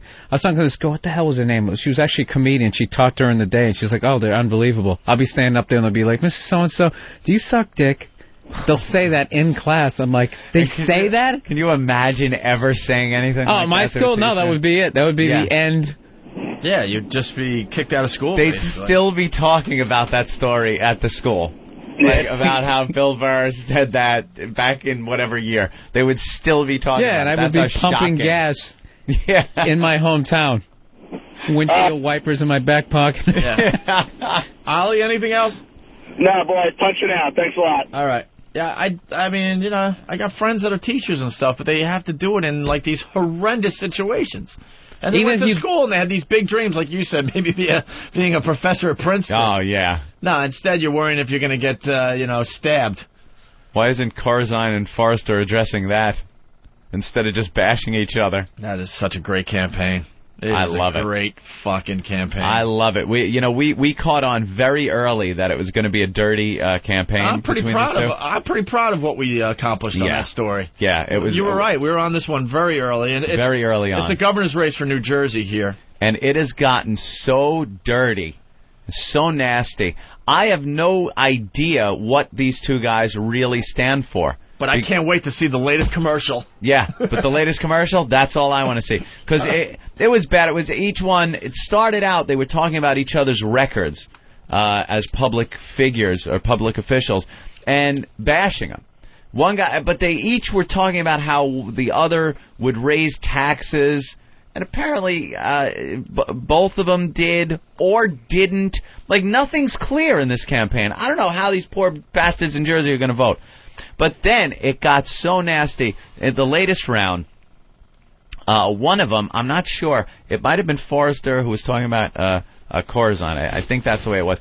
Got an ex-wife. Oh, yeah, it's Corzine's ex-wife. Corzine's ex-wife to do a commercial spot. She said something to the effect of, he wasn't there for our family. Well, all right, go ahead. I know it a little. Yeah. Basically said he let our family down. Yeah. He let our family down. Don't let him let Jersey down. Or something like that. Like the guy hires the other guy's ex-fucking wife to badmouth him on a spot. So then he turns around and says, well, you fucked around on your wife. Wait, the Corzine said that? Yeah. Then Corzine said Forrester fucked around on his wife. And then Forrester turns around and goes, you fucked around on your wife with a staffer, got her pregnant, and she got an abortion. This is the shit that is being traded by these guys. Great. And it is He cheated on me. Don't let him cheat on you. He's going to cheat the state. He raped me in the ass. Don't let him do it to Jersey. Just keeps getting worse. John Corzine wants to rape you in the ass like he did his ex-wife. And they're saying the election is too close to call, so who knows what they're going to pull out of their pockets, their back pockets, the next day. It's so heated. There was a debate the other day, and they kind of went at each other on their record, and all it was them bashing each other's spots, saying, well, you said that I've increased voted to increase taxes 150 times, and that is just not true. That is absolutely not true. And the other guy would go, well, you said that I raised taxes 300%. That is absolutely not true. Even the paper that endorses you, sir, said that was a lie. How is a voter, based on the information that the goddamn candidates themselves are putting out, supposed to make an informed decision on who is best to run the state when all you're getting is the other guy calling the other guy a liar and a whore and his family can't stand him, and then the other guy's like, "Oh, you lied too, and you're a whore." Yeah, and an abortion was thrown in. I didn't know the abortion. Oh, the abortion story. That's an actual commercial running? Yeah. There's accusations there. Dude, they are calling this the dirtiest campaign ever. And they're all going to go this way now. They're all going to go this way. Yeah. Oh, yeah. Nobody's taking the higher road in this one? Well, I think Corzine tries to with Election Day hours away. He's decided to kind of try to take the high road and just talk about the issues and what he does. That means that means he's got nothing left. Nah. There's nothing in the tank. Can we prove he touched that kid? Yeah. Nathaniel handed me something here. Is there a young here. boy in the mix we can throw in here? What do we got, buddy? The first one is one of the rare positive ads in this campaign for Corzine. These are ones that are just starting to come out now. Yeah. Do we need to hear it, though? Who cares? Let's hear what he's like. What his platform is. Before you vote, I want you to know where I stand. I believe in the promise of stem cell research, strong gun laws, and a woman's right to choose. I believe health care and education are top priorities. I believe we need smarter investment of state dollars, not higher taxes. I believe in cutting property taxes for senior citizens and the middle class. I believe in honest government. Most of all, I believe it's time to lead New Jersey in a new direction. Corzine for government. It's so sad that they got to promote honest government. Honesty. And when they say top priority, that means nothing. That means, hey, it's a top priority, but the reality is I'll never get to that. Now, based on that ad, you'd go like, wow, that guy really seems to care about Jersey. Yeah. I don't want higher taxes. Yeah. I want priorities on, education and things like that. But then the other commercial will come on with Forrester, and it'll be he's a liar. He's a lying sack of shit. Everything he says is a lie. Same happy music in the background. Yeah. What's the second one, Nathaniel? Now it's back to the negative Forrester, anti-Forrester stuff about how he flip-flops. What does Doug Forrester really believe? Today, Doug Forrester says he's pro-choice. But to win the Republican primary, he told anti-choice groups he agreed with them. He spent the whole campaign opposing embryonic stem cell research. Now, just days before the election, he says his position has evolved. He says he's for getting illegal guns off the street, but he opposed New Jersey's ban on assault weapons. Why? Doug Forrester. How can we know what he believes when he doesn't know himself? Yeah, like he's that stupid. Yeah. Like he's that stupid. He just changed it. What do you think about stem cell research? You said you're against it. For it now, for it. He says he's for it. He wants to get illegal doesn't want to get illegal guns. He says he wants to get illegal guns off the streets, yet he voted against the assault weapons ban. Two completely different fucking things.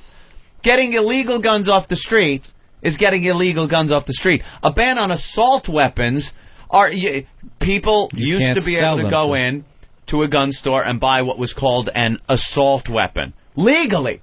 It's still, if you're buying it off of some homie on the street, it's illegal. Doesn't matter what it is. It could be a weapon with the fucking, little cotton ears on it and a cute-looking thing. Not an assault weapon, which looks so menacing. It's two different things entirely. No, but you didn't hear the music, though? Oh, well, the music was ominous. The music obviously tells you that this... You could absolutely, before getting... Look, here's one right now. It's got to be against Forrester because they got slow-motion Forrester. This is the flip-flop one. Are we taping this? Oh, we got this ready? This is the one you just heard, Stem cell flip-flop. All right, very good. Doug Forrester says... But what do you mean? Oppose New Jersey ban on assault weapons. All right. And then the last one is probably the most beautiful because John Corzine criticizes Forrester for his smear tactics. Oh, great. In the final days of the campaign, Doug Forrester has brought the Bush-Rove smear tactics to our state. There's no place for the politics of personal destruction in New Jersey. John Corzine believes this campaign is about New Jersey's families and the future of our state. It's about improving education, affordable health care, cutting property taxes, and cleaning up corruption. That's John Corzine's plan for New Jersey. Wow. And no last-minute negative attacks are going to stop him from protecting our families and our values. No last-minute attacks. This has been since they launched. They have just come out swinging. I love it. That is fantastic. And the lies and deceit and twisting of words and policy on both parts. How do you vote? Get the quote from the wife there, the ex-wife. The New York Times, November 2nd, Anthony.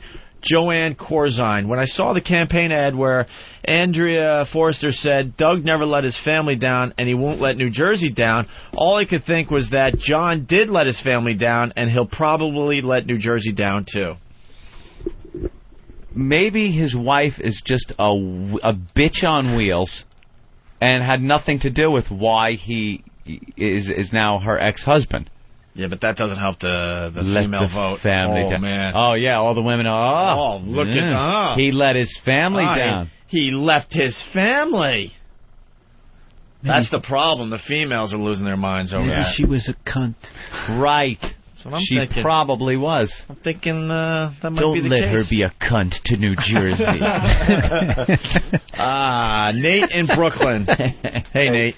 Good morning, guys. What's up? Yeah, you didn't actually get the actual commercial. It was Corzine's ex-wife going, "It was an abortion, New Jersey. Something evil and unholy. An abortion." And then he smacked her in the face. Take care, guys. Speaking of The Godfather, what the fuck? What? I was at my brother's house. I mean, I got The Godfather on DVDs, whatever. But my brother is watching The Godfather on Channel 11 here in New York. Oh, why? Exactly why to begin with. And it was Saturday night, and it's the scene in the restaurant. Yeah. Where he's going to whack Salazzo and the cop, exactly. McCluskey. All of a sudden, the scene is about to go down, and it says to be continued. What? To be continued. When? Next Saturday. What is it, 1955? Next Who's Saturday. watching that? That's where I was. That's the point I want to bring In 2005, who the hell is sitting there going, hey, gotta wait a week? Who the fuck is watching only half The Godfather on commercial TV where they're going to just chop the shit out of it and then wait a week to see the second half? That was something you were a victim of back, before cable even. Before the ability to just tape the shit. Yeah, like when you're watching DVR on demand. There's so many avenues to get these movies now without having to be at the... Unbelievable. They're still doing that. Isn't that amazing? Wow. The best scene, too. It's just about to go down, and all of a sudden, boom, to be continued. To be continued. This just reminded me like being a kid watching like the $6 Million Man. Yeah. During all those Bigfoot episodes. You'd be like, fuck! You're looking at the clock going... They can't tie this up. Don't. Yeah, exactly. It's over, man. Fuck, it's a two-parter. To be continued. And now, scenes from next week's $6 Million Man. You got to kind of try to get the story from and then you scenes. went to school and you were talking about it. Yeah. Couldn't wait. Did you see it? What do you think's going to happen? I was he too gets young. Bigfoot? Do you think he gets the Bigfoot? Yeah, that was the old days. I don't remember. Too young for... Yeah, I don't remember. $6 Million Man? Nope. Lying sack of No shit. Filter Paul. Opie said he was too young to watch the $6 Million Man. We started with No Filter Paul. Yes, he was born in 1942. We'll end with No Filter Paul. So that was a good assault on the media. It created a lot of controversy on the fan sites, Paul. But I say you keep doing them, all right? Oh, for sure. There's a couple other things, actually, we didn't mention, is how we got directions to the crime scene. Yeah. We actually called the police department and tried to tactfully ask where you guys caused a child to be killed. They didn't cause a child... Jesus. Unbelievable. Now, what did the guys who ran him over, what did they do? Well, supposedly they dragged the guy... No, I don't know. They just stole a car or something. Stolen car. Yeah. Stolen car. All right. Cops are chasing him. And after we got off the shot, the reporter turned to us and asked us if we had lives. Oh, really? Like, that's going to stop the pests. Right, and then the radio program. The guy jumped out of the truck and said, you guys are fucking rocket scientists, huh? Well, you know what? I got to tell you, we got them by the balls. Especially here in New York City, they don't know what to do. Because you guys are obeying the rules. You don't touch the reporter. There's nothing they can do. And if they touch you and rough you up, you could sue them. Good luck. We're hoping they'll rough us on camera. They have no idea what to do. They have no idea what to do. Right. They're just hoping it's just going to go away. And another reason why we shouldn't, that we got to continue talking about it, because we don't want it to go away anytime soon. All right, Paul, thank you. Oh, yeah, and thanks to Flea for taping it for us. We had to drive 2 hours to pick it up, but we got it on video for you guys. Flea Man from cringehumor.net. There you go. All right. Thanks, bud. Inspiring. There goes No Filter Paul. He's an animal when it comes to these assaults on the media. Mm-hmm. All right. Is it illegal in Jersey? I don't know. Mitch in Cleveland? Kinds of assault weapons, they call them. Hey, guys, how you doing? A 22. Somebody's saying a .22 caliber gun with more than 12 shots in it is considered an assault weapon in Jersey. Is that true? I think they got enough laws in Jersey. I don't think you got to worry about it anymore. I don't know. Mitch? Hey, what's up, guys? How about those Browns? What about those Browns? How about those Browns? Are they doing well this year? I don't even know. You know what? I used to work for the team, and don't do it anymore. Yeah. But they're doing okay this year. But who cares? I know they won yesterday, 20-14 over Tennessee. Yeah, but that Tennessee's like one of the worst teams in the league. Also, hey, they got beat by the Texans the week before. Right. What do you got, Mitch? Hey, I was that Godfather thing. Was it Anthony's brother was watching? No, Opie's. Opie was at his brother's house. Wow, you really missed that. No, yeah, I did. Isn't that the Godfather saga? Didn't they make like a mini-series out of all the movies together? Oh, I don't know. Yeah, that shoot, back when I was in college in '79, they did that. before 3 ever came out. They put them in kind of like chronological order. Yeah, they recut them. Oh, really? So instead of doing the flashbacks back to Sicily, oh, okay. Yeah, with De Niro, they did it all in chronological order. I gotcha. Yeah, and then there was some extra footage, but yeah, the commercial break or the break of the one chapter was right before he goes, and shoots the 2 guys in the restaurant. Nah, I've seen him do it with the regular Godfather. All right, Mitch. I just don't understand why people would watch movies like that on regular TV. I do it too. I don't know why either. I'm compelled. All right. I have a tough time watching it on HBO. I'd rather just go out and get the DVD. All right, Mitch. Thank you. Wow, that was a loud phone. His phone really went right through me. Mike in M.O. M.O. would be Missouri, maybe? M.O. Montana? I think it's Missouri. Missouri. Yeah. All right. Mike, what's up? I know the definition of an assault rifle. By federal statutes, it's over a 20-round magazine, a collapsible stock, a pistol grip, bayonet lug, and a flash suppressor. Yeah, if it has 2 or more of the following, then it's considered an assault weapon. But in Jersey, apparently, you're not even allowed to have a semi-automatic rifle. Really? Regardless of what it looks like. All right. Thank you, Mike. That was one of those symbolism over substance things, the assault weapon ban. I don't think it really helped. I think things like the Tech 9, the little machine pistols, and the Uzis, you just don't see those anymore. Making those illegal, they might have had a point, because they kind of are easy to conceal. But still, I don't like any of the controls on people that are legally buying guns. I think, as far as illegal guns go at them. Have a pisser. Fucking make it really rough on those guys. But, for law-abiding citizens, like myself, Opie, want to go out and purchase, there you go. You should be able to go to there if you're a law-abiding citizen, show your identification, have them make that call to the FBI, check you out, and then if you check out, you buy it. Now you're a legal gun owner. Assault weapon. People hear assault weapon and they think it's a machine gun. They think you're buying a fucking machine gun, and we got to get assault weapons off the streets. All right, get assault weapons off the streets, but don't make them unavailable to people that want to, go down to the range and have a little fun. Which is what I did Saturday. Yeah. Can we talk about it after the break? Because my bladder's about to explode. Well, you got pee? Holy crap! My whole temperature has What kind of gun do you got? I'm going to kill you, Bill. No, just seriously. Fine. You guys continue. What kind of gun is it? I ain't playing this game today. I got to take a leak. Ooh. You continue. I'll tell you after the break. No, you guys continue. That's a good tease. I got to pee, too. But you're the point man. You can't leave us. Watch this. Look at his awful acting that he's actually going to leave. I know. I don't think he's going to do it. I don't think you have the balls. I might not. Are those acid wash jeans? He'll leave. Oh my God, he's got on acid wash jeans. Look at Opie. 1988. Winger rocks, man. Watch this. My finger. See it? Uh-huh. We'll be right back after these words. Opie. We're not part of regular radio, you fuckhead. Anthony. We take nothing and make shit out of it. Okay, terrific. Los muchachos con queso. What a hot voice that is. Wonderful. Huevos grandes, como melones. Robin. Punch out, shithead. And Anthony Show. Give it to me.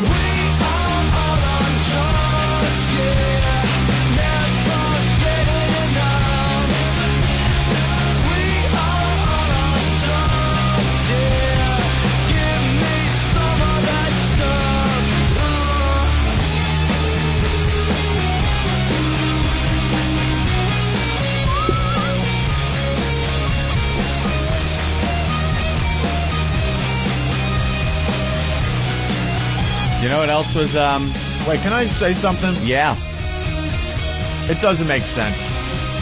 We just talked for an hour. Mm-hmm. Did a good hour of radio. Certainly. We should be awarded with a break that's more than 2.5 minutes long. No. Trying to shove food down my throat. Good luck, bro. How long do we stop for? 3 minutes? 4 minutes? 5 minutes? No way. That long. That was not 5 minutes. Wow. Liar, liar. Derek says 5 minutes was the length of the break. We used to hate the 18-minute commercial breaks at WNEW when we did commercial radio, but this is the other side medium of it. somewhere. It's kind of crazy. We got to figure out how to make longer breaks for the boys. 3 minutes and, you were 18 saying, Anthony, minutes. as I chew. My cold egg sandwich, by the way, because we talked for an hour. Yeah. Ugh. Rubber. Cold eggs. Go ahead.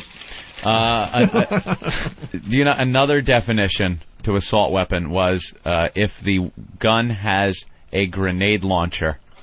I swear to you, it's part of the law. Meanwhile, there was no way you were getting a grenade launcher legally before the assault weapon ban. But they word these things in a way where the general public goes, well, of course we don't want grenade launchers. You have to sign this assault weapon bill. You weren't able to have a goddamn grenade launcher. And a bayonet lug on your gun.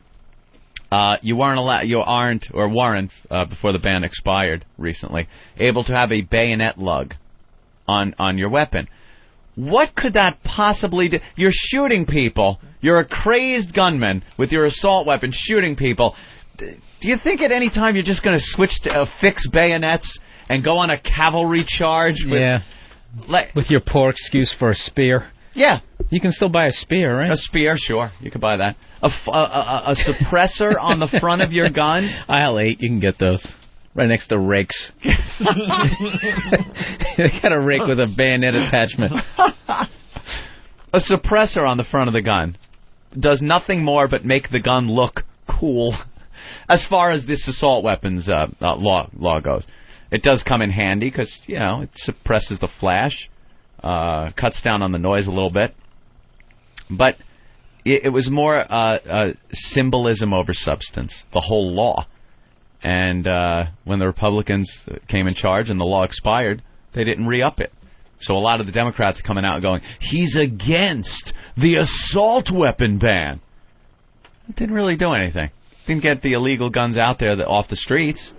Just kept law-abiding citizens from acquiring certain weaponry that I enjoy shooting. By the way, your question, I purchased a AR-15, which is the civilian model of the M16. If you play video What is games, going on with you? I love guns. I always You hate children. Anthony doesn't like children. You don't like children. Anthony's slowly going crazy. Yeah, you got a fucking sword. Oh, the sword. Who needs a sword anymore? Anthony's slowly going crazy. It might take up to another 10 years, but it is happening. How many days did you have to wait before you could purchase the sword? I bet you just walked right in and got it. The sword I bought at a Renaissance festival. Stainless steel rapier. Beautiful sword. Beautiful workmanship. I got that. Walked right away with it. The what rifle else was and available? Shotgun. Oh God. Other than hideous women. Daggers. Yeah, hideous women. Believe me, hideous women.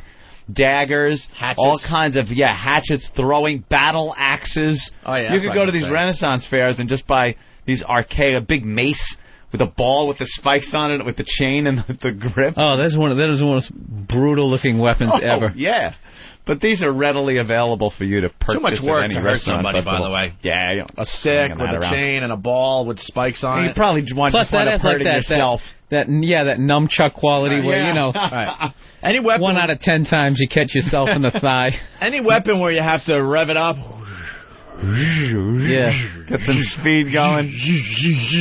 Yeah, it could Might not be definitely effective. clunk you. I went to the range on Saturday, though. Fired off the AR for the first time. Nice. They have a five-shot limit, 5-round limit in your clips. Magazines. Sorry, a lot of the pros don't like called the clip. I don't know why. But, and I have these 30-round banana clips, just these big, slap them in and you can just fire. And I had to use my 10-round and just put 5 in there. What did you shoot at? And the thing is nice.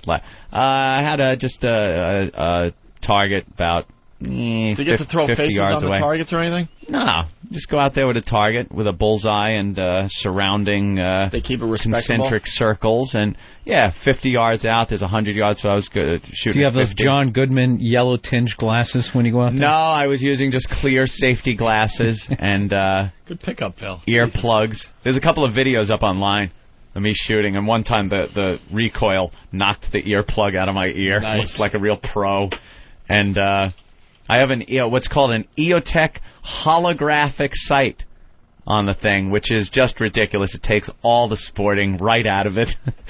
Once this thing is dialed in, you're putting shots in the bullseye without issue, without problem. Yeah. It's you put the red dot on the target. That's it. It's over, Johnny. Bam, bam, bam. As fast as you pull the trigger. Jack has a great point in Boston. Go ahead, Jack. Hey, boys. Hey, Jack. A question, guys. Why would a ban on assault weapons expire, but not a ban on bottomless dancing at bars?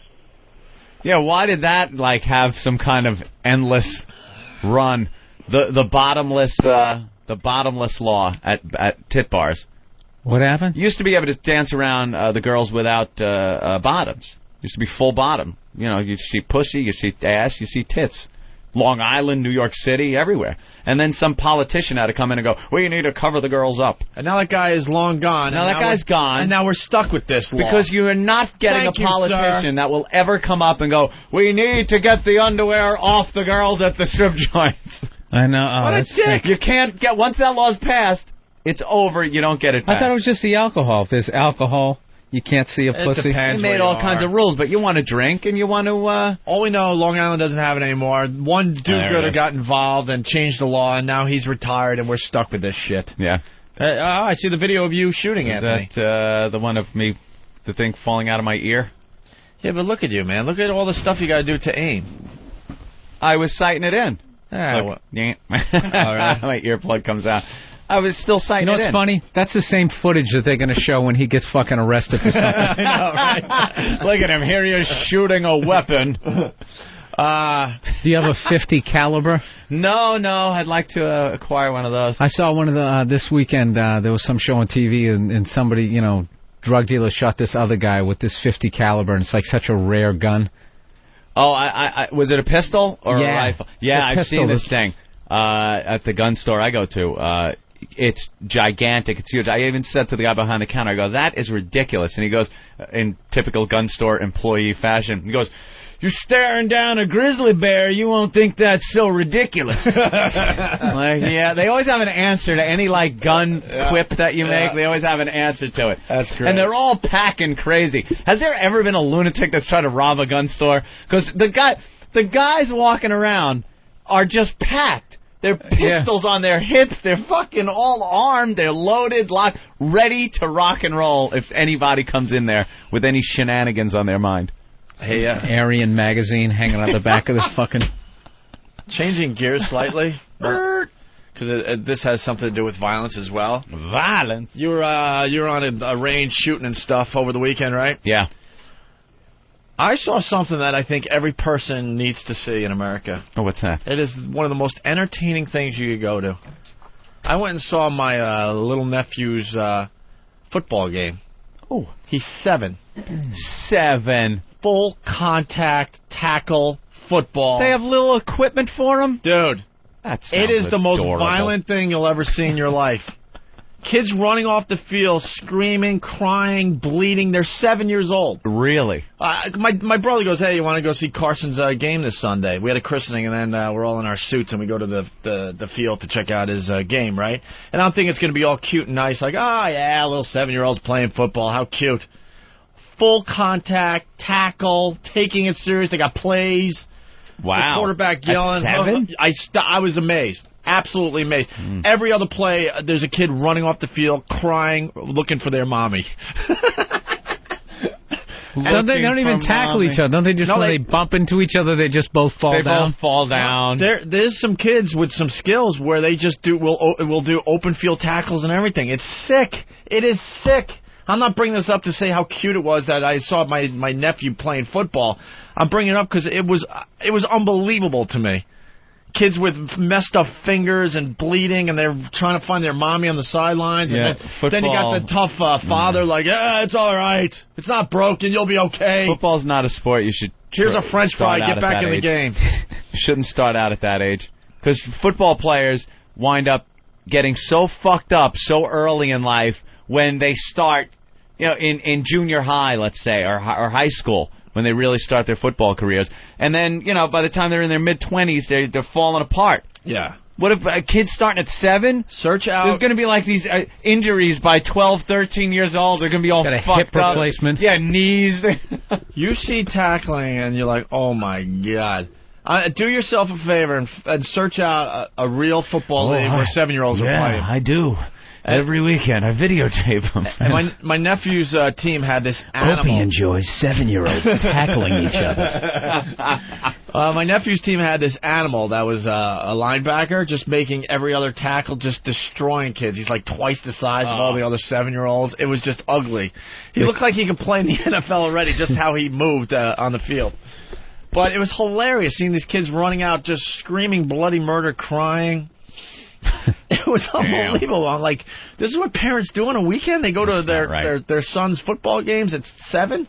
There were 2 extremely hot chicks that were about 16 years old at the range.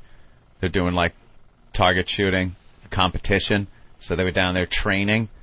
And they're just in these little tight jeans, little shirts that are coming up a little so their belly and lower back shows.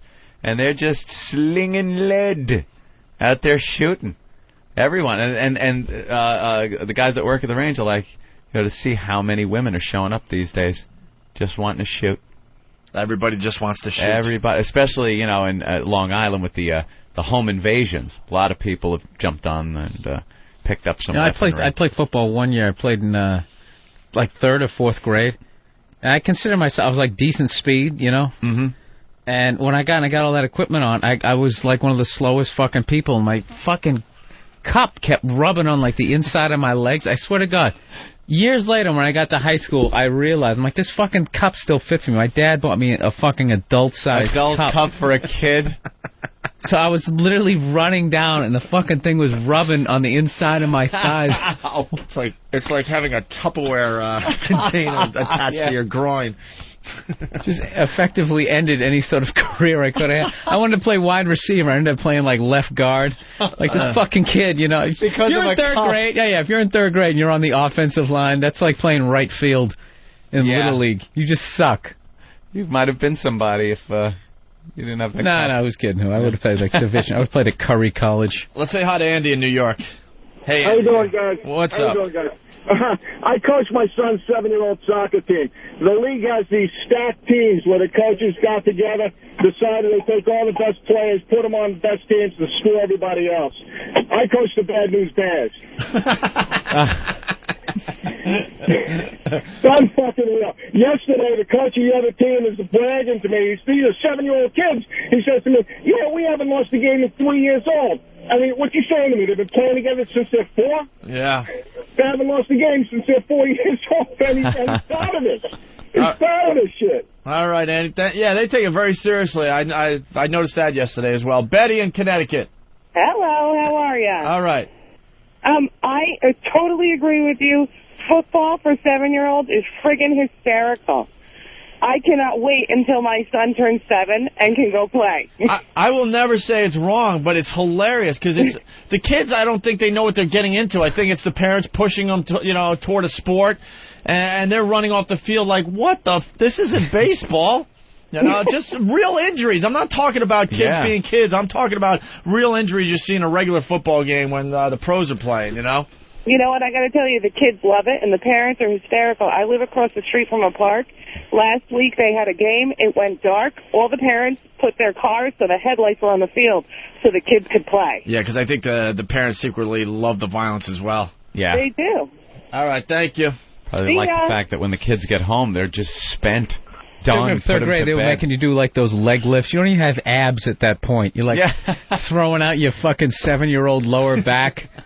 They're like fucking having you do all this shit. I remember this is 70s when you could hit kids too. Yeah. I would literally take my thigh pads and I would push them to the side because this trucker who was my coach, would literally come up, and if you couldn't keep your legs up, he would kick you in the side of your leg. What a And your scumbag. fucking parents were standing right there when he did it. You know, the guy's got the whole buzz cut and shit.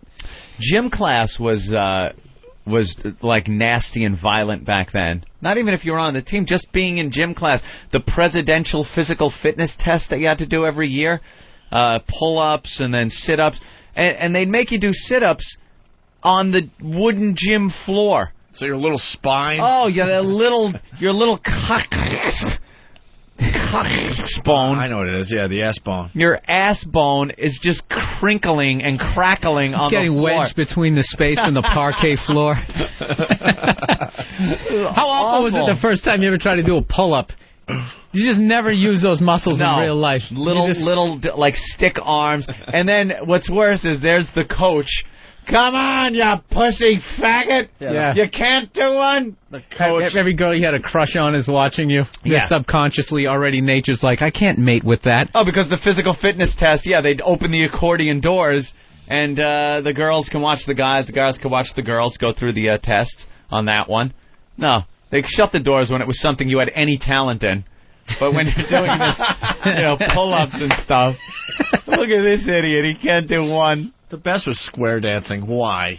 Well, Why did we have to square dance? That was the first sexual feeling, sexual kind of contact between the guys and girls when I was growing up. Because they started in, I don't know, 3rd or 4th grade or something like that. I don't even know when it was.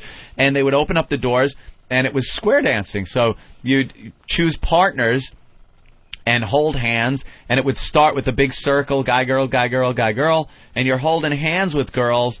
And it was kind of the first time you had any physical contact like that with a girl. Where, all right, now when you dance, all right, grab her around the waist, now grab her hand, and you're just getting a throbbing boner because it's your first touch. I couldn't breathe. I know. I was like, I was doing the... ability to breathe. Don't you wish you could go back to that level of innocence somehow? Can you imagine what it'd be like to go to a strip club with that like mentality? First time I went to a strip club, I think I was like 13 years old. It was the Tender Trap across from Jericho Turnpike. Went there at 13? Tender Trap? It was that's a legendary place. because I lived right across the street from it. You know where Fred's Diner was? I tried all the time, and one day the guy behind the bar just let me in. All the women behind the bar would never let me in. Once there was a guy behind the bar, it was early. It was like early on a Saturday morning or something. I decided, fuck the cartoons, I'm walking across the street. And I had quarters that I had stolen from my mother. It wasn't even like I went in there with cash. I had quarters, a handful of quarters, and went in, put them down, and just said, bottle of Bud. And he gave it to me. 13. You know he already had a goatee. Probably. Same goatee. And I just nursed it and couldn't breathe. I was like... just like my leg was soaked when I left. It was just a mess. God. But it was great. It was like, that whole... You didn't even have to touch it back then. No. Dude, I remember the first time I think I was like in 4th or 5th grade, and I'd been sick a couple of days, so the teacher told this girl in the class to come over and help me catch up with some stuff, and she was literally standing over me, pointing what exercises we'd done, and I had a fucking raging hard-on, and I was like... you can't breathe straight. Just literally the smell of a female. That's what did it. Oh. You were just now raging. You're just filing through all your porn. I can't do this. Yeah, fuck me in the ass. I've seen. And then I'd be. I just want the innocence back. Yeah, just be so much cheaper. You'd be at the strip club and watching, and I could never understand the guys that would come in for work, like lunchtime at work or something, and they're talking to each other. Like they're not looking, and they take an occasional glance up at the dancer, and they would just like be talking about work and drinking beer. I couldn't understand that. It's like, why wouldn't you just lock your eyes on this nude woman in front of you for the entire time you're here, like I'm doing, like this sick fuck is doing? Imagine looking away. Women are awesome. Yeah, this is fantastic. They're great. And then like, I gotta leave. I got like an inch of warm Budweiser at the bottom of this. I gotta leave. And then you see another girl walk in and put money in the jukebox and start pushing buttons. I gotta see this chick naked. A new chick. She's gonna be naked any second now, and I chick. can't leave. I'm like wetting my lips like I have the last canteen in the desert, just wetting my lips with beer and licking it. All right, listen. We have to get to Taradise because this is the only day this week Bill's going to be here. Because Taradise is going away. It's one of our favorite things. But first, we got to talk about the guy that is suing Home Depot.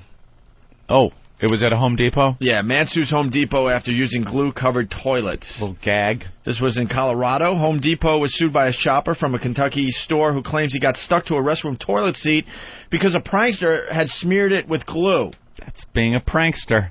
Wouldn't you know right away, though? Yeah, but first of all, you don't sit on a public toilet, and if you're going to, you build a little nest. You do build the toilet paper Right. nest? Yes. And even if you don't, any sign of wetness, you're up immediately. Yeah.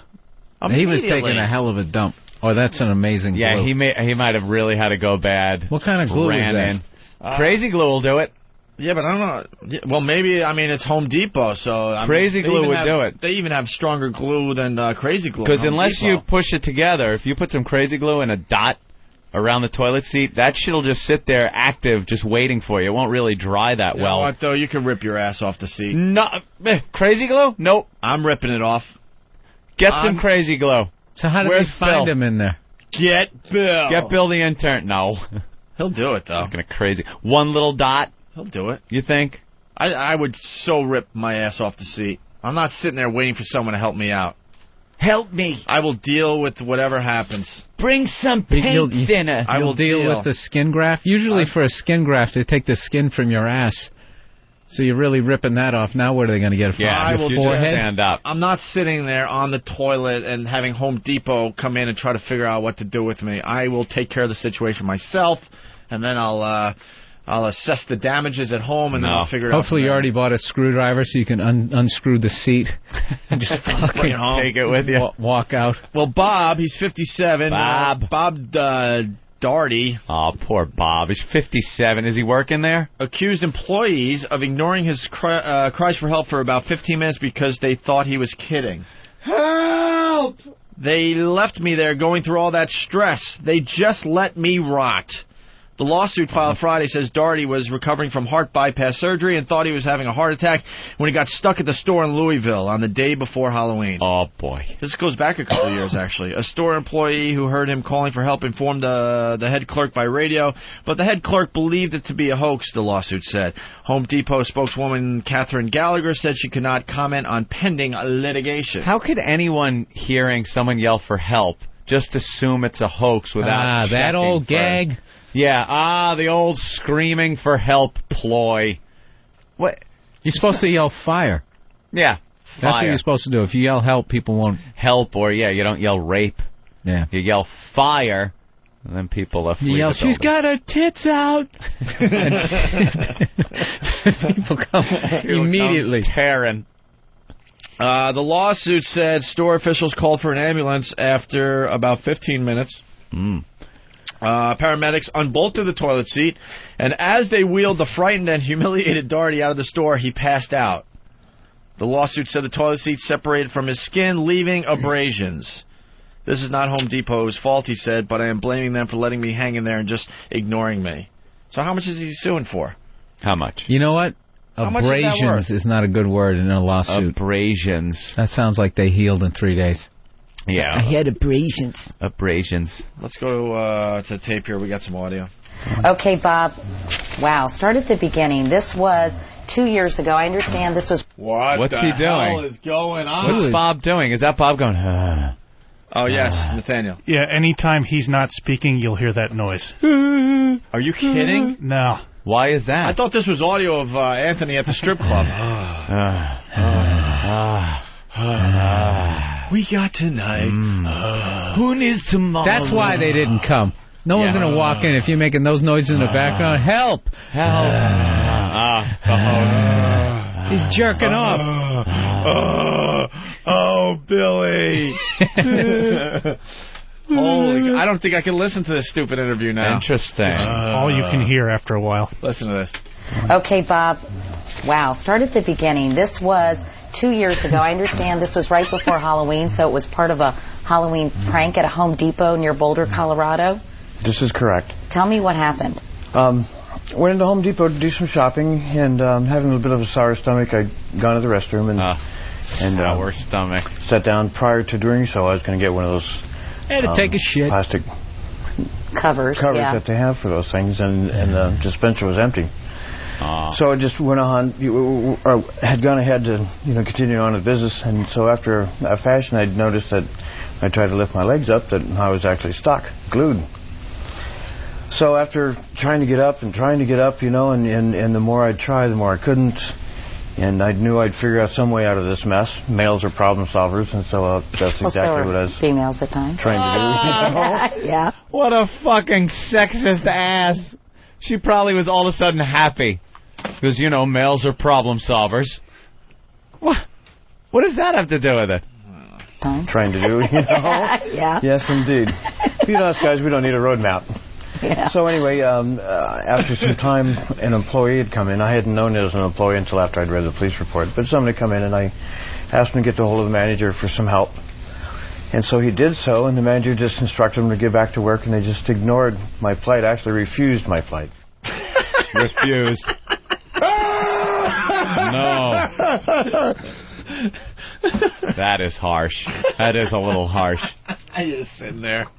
People are knocking on the door, stuck getting to the pissed toilet. off. You don't know what to do. Oh, God. So how long were you sitting there? For me to determine that is difficult. When you're going through a lot of stress like that at the moment, you don't really watch your watch. Somewhere 20, 25 minutes, I suppose. And it's easy to kind of mock this whole thing and make fun of it, but for anybody who's ever used super glue and gotten their fingers stuck, evidently they use this in surgery. It's pretty painful, and must have been. So paramedics, I understand, arrived, and instead of, I guess, putting some kind of solvent on that would get you unstuck, they actually removed the whole toilet? Is that what happened? The whole toilet seat. I didn't hear a word she said. I did not hear a word she said. I think he made it up. He just had a crush on her and he wanted to get near her. He's going to come at the end of this. He should fuck that girl from the beginning. This guy is so horny. I think it's just sperm all over the place. And it's stuck on everything. It's like the perverted version. What was that tonight? Woohoo! Yeah! From the early 90s. It takes two to make a thing go right.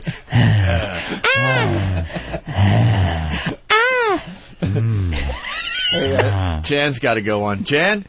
Hi. Hi. We love that the women are finally calling this radio program. Thank God. Ladies. I love it. I listen to it every day. I'm one of the 4-hour listeners. Oh, thanks, Jan. Thank you, Jan. I was wondering if you could tell at the beginning when he started talking, he sounds like Bill Murray in Caddyshack. Yeah, the famous scene. Really? Yeah. That's what it sounds like. I'll have to hear.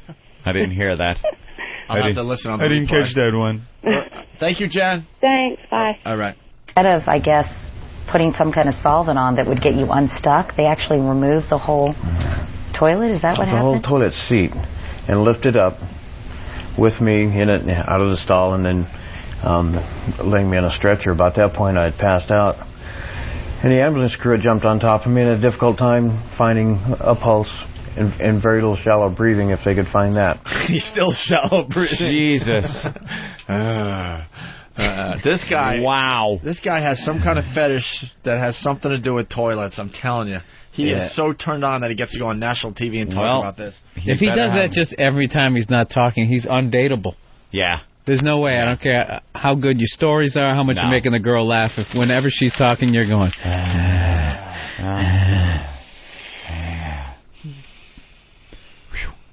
All right, tell me a little bit, Mark, about the lawsuit. Why are you filing this lawsuit? And $3 million seems like a lot of money. The reason we're filing the lawsuit is twofold. Wait a minute. First of all, it's the lawyer. That's somebody else. Yeah, you get the lawyer, and then you get the creep still. The lawyer was talking? Okay. I thought he was like a ventriloquist, could drink water and talk at the same time. All right, tell me a little bit, Mark, about the lawsuit. Why are you filing this lawsuit? This is why I fucking hate, like, just these phony asses that do these TV shows. Yeah. This is happening. Why wouldn't you just talk about it? Go, what? Why are you doing that? What is the... Why? How could she just sit there and make believe she's not hearing? Because you know, as soon as the cameras go off, they're all talking about it. As soon as that guy left the set and they go to a commercial, they're all talking like, holy crap, what was up with that guy? We bring it up in here when anybody's sitting down and you hear... Right. But I don't understand. Like, you're live. Why wouldn't you? Why wouldn't you? Bring this up? Why? It's not the Opie and Anthony show. But it's a news show. Maybe they're having some tact or couth. Oh, I would just be laughing openly. Of course. Right at the guy. Like, you laughed at that guy with that huge camera? Do you remember that? Oh, yeah. And that was a friend of yours? It was a comedian I started out with who's struggling in the business. Wanted a picture with me and proceeds to take out a camera that looked like a fucking Viewmaster. Dude, from like 1974, and Opie is just laughing at him. He hands the camera. It's so fucking old. Whoever was trying to take the picture couldn't figure out how to use it. Oh no! It had everything but that hood that you stand underneath. What was it called? Like a View something camera?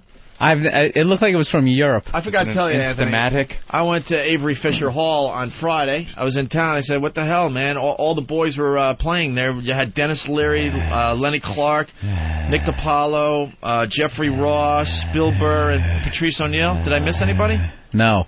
And everyone killed. I think I am missing someone in that lineup, but everyone killed. And then I went to the after hours party. We're all hanging out. And Bill goes, hey, this guy's a big fan, whatever, he wants a picture. I'm like, yeah, cool. And he breaks out this camera that I haven't seen in, it has to be 15 years. It has to be. It looked like it was waterproof. Like you could just... Did he have the big thing with the gunpowder? And the guy went off.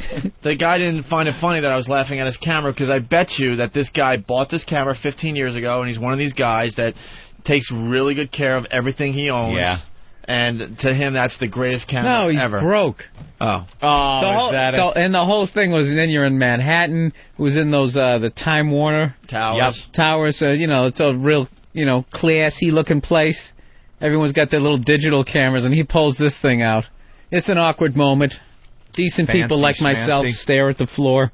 Opie just stares at the camera, looks at the guy, and just starts laughing. Really hard, Ant. I can't even hold it back, because I'm like, are you kidding me? It's first of all, you don't see many digital cameras, cameras that aren't digital cameras, except for maybe the quick ones you buy from the corner store. Even those are digital now. Most of those are digital now. Yeah. You're right. So yeah, I openly laughed, and then later on, you push me on him again, and so I'm standing there awkwardly, like, what do I say to this guy? And I go, hey, we'll have to get you on the show someday, because I guess he has stories about Bob Kelly or something. I go, hey, we'll have to get you on the show. See, by the way, it's Opie. That's it. What happened? We'll get you on the show someday. That's when Ben says, no, there's some guy downstairs... And Ben complains about this all the time. There's some guy downstairs said Opie invited him up, or dude, this is my curse though. You don't go out a lot. When you go out, these people are looking at you like you could do something for them. So it's always an awkward thing. So why don't you go? That's what I just say. That's why I say someday. I make it very gray, vague, because they all look at in these situations anyway. A lot of these up and coming comics and stuff. They look at me like I could do something for them. So they're staring and so I'm like, maybe we'll get you on the show someday. You know what's funny though? You're combining two different people. The first guy. Well, that was another situation, right? With the camera. Yeah. Was not the guy who came up to you and asked to be on the show. I know, but this happens a lot. Okay. No, this happens a lot, though, so I don't know. I'm in an awkward situation, so I kind of keep it gray. I'm like, hey, someday we'll get you on the show, You should go. I said that once to a comedian at Caroline's. It was about a year ago. Oh, my God, still to this day. And he's funny. Not even a year ago, maybe 7-8 months ago, and he's funny and stuff. I go, hey, I went back and said hi to him, like, hey, you were pretty funny. We'll have to get you on the show someday, meaning if the situation's right and the right people around, we would do it, right? This guy's manager calls Ben on a weekly basis, basically saying, Ope said that this guy should come on the show. I'm like, no, I was just being polite. Oh, you mean my manager? The moron who's supposed to be sending the DVD and ends up fucking there's nothing on it, but then gives you a whole DVD of every other client. Yeah. Jackass. Is there just manager and agent like websites where they look at all those clients he has. Message boards about how they fuck their clients over? So anyway, the guy with the camera, he says he's got a story about Bob Kelly, and he was like nervously talking to me, so I was just being nice. I'm like, we'll have to get you on the show someday. And Anthony, he pauses and he just stares around like this, and he's really uncomfortable, and he just said, I swear, and it's a line from the old days, he goes, you mean me? You me. That's what he said to me. You mean me? I'm like, yeah, you. Like, someday when Bob's in, if you got these stories. He just told everybody he knows that he's going to be on the radio. And he's like, you think so? Oh, I'm boy. like, oh, my God. I'm like, oh, wow. Oh, I got to say hi to Rich. He just arrived with Bonnie. You're giving milk to stray cats. Yep. That's what you're doing. That's what you're doing. I understand. And meow, meow, meow at the door. So anyway, getting back to this guy from the Today Show this morning. Stuck to a toilet seat at Home Depot. So now we got the lawyer talking, and we got the creep still moaning in the back.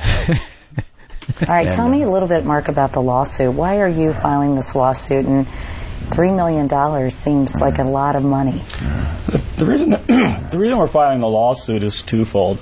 First of all, we've alleged that... First of all, I'm a lawyer, and I'm a scumbag, and I...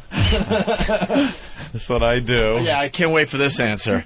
First of all, we've alleged that Home Depot has completely failed to maintain its restrooms, and as Bob said, they had these sanitary seat covers there, or at least they had a dispenser for them, but they failed to stock it or check the restroom. And the second reason is that Bob mentioned when the store employee told the manager that Bob was stuck, they did nothing, and so he sat there for 20 minutes. All right, so that's worth $3 million?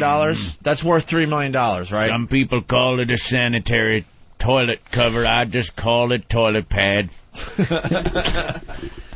Lawyers are the worst. I fucking hate just about all of them. I saw this thing this week. Just about all of them. This guy was on death row for a murder he didn't commit, spent 19 years there. People tried to rape him, beat the shit out of him, so they decide that his time spent behind bars, once they figured out he was innocent, was worth $100 a day. Came out to about $600,000.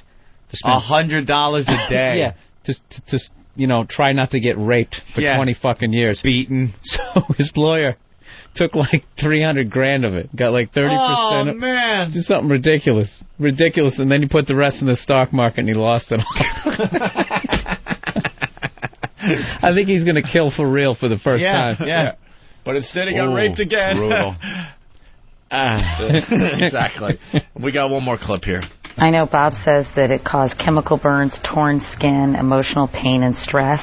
Even a psychiatrist diagnosed you with post-traumatic stress disorder caused by this incident. Now, Home Depot released a statement saying, while we regret that this unusual and unfortunate incident happened to Mr. Doherty in one of our stores 2 years ago, his demand for $3 million is excessive. The Home Depot takes our customer safety very seriously. We work very hard every day to see that millions of customers have a safe and enjoyable shopping experience. The Home Depot intends to vigorously defend itself in the lawsuit. Do you think they're going to settle out of court? I can't imagine they are going to go through with this. What do you think?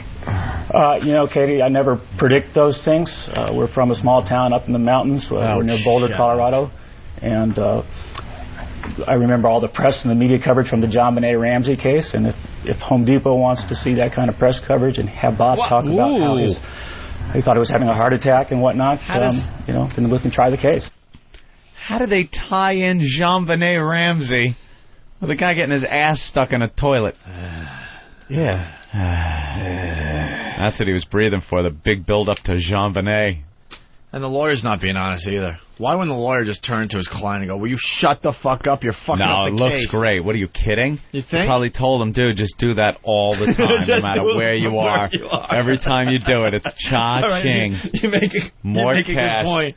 The guy never did that before the toilet seat thing. Right. They're in the lawyer office and like, all right, let's practice. Yeah. I'll say... add some rocking to it. Yeah. I'm going to say the Home Depot statement, and your line is...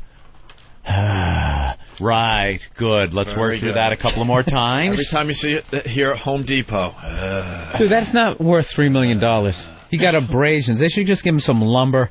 Yeah. Maybe like a hammer or something like that. Gift card. Yeah, give him a gift Like card. that. One of those big dopey orange Homer toolboxes that you buy there. Right. Hey, there's another glue story in the Daily News today. Another glue story. This one is pretty funny too. Someone's wondering who wiped his ass. You can't really wipe if you're stuck to the seat. Depends on how much space. I mean, if you sit more towards the front.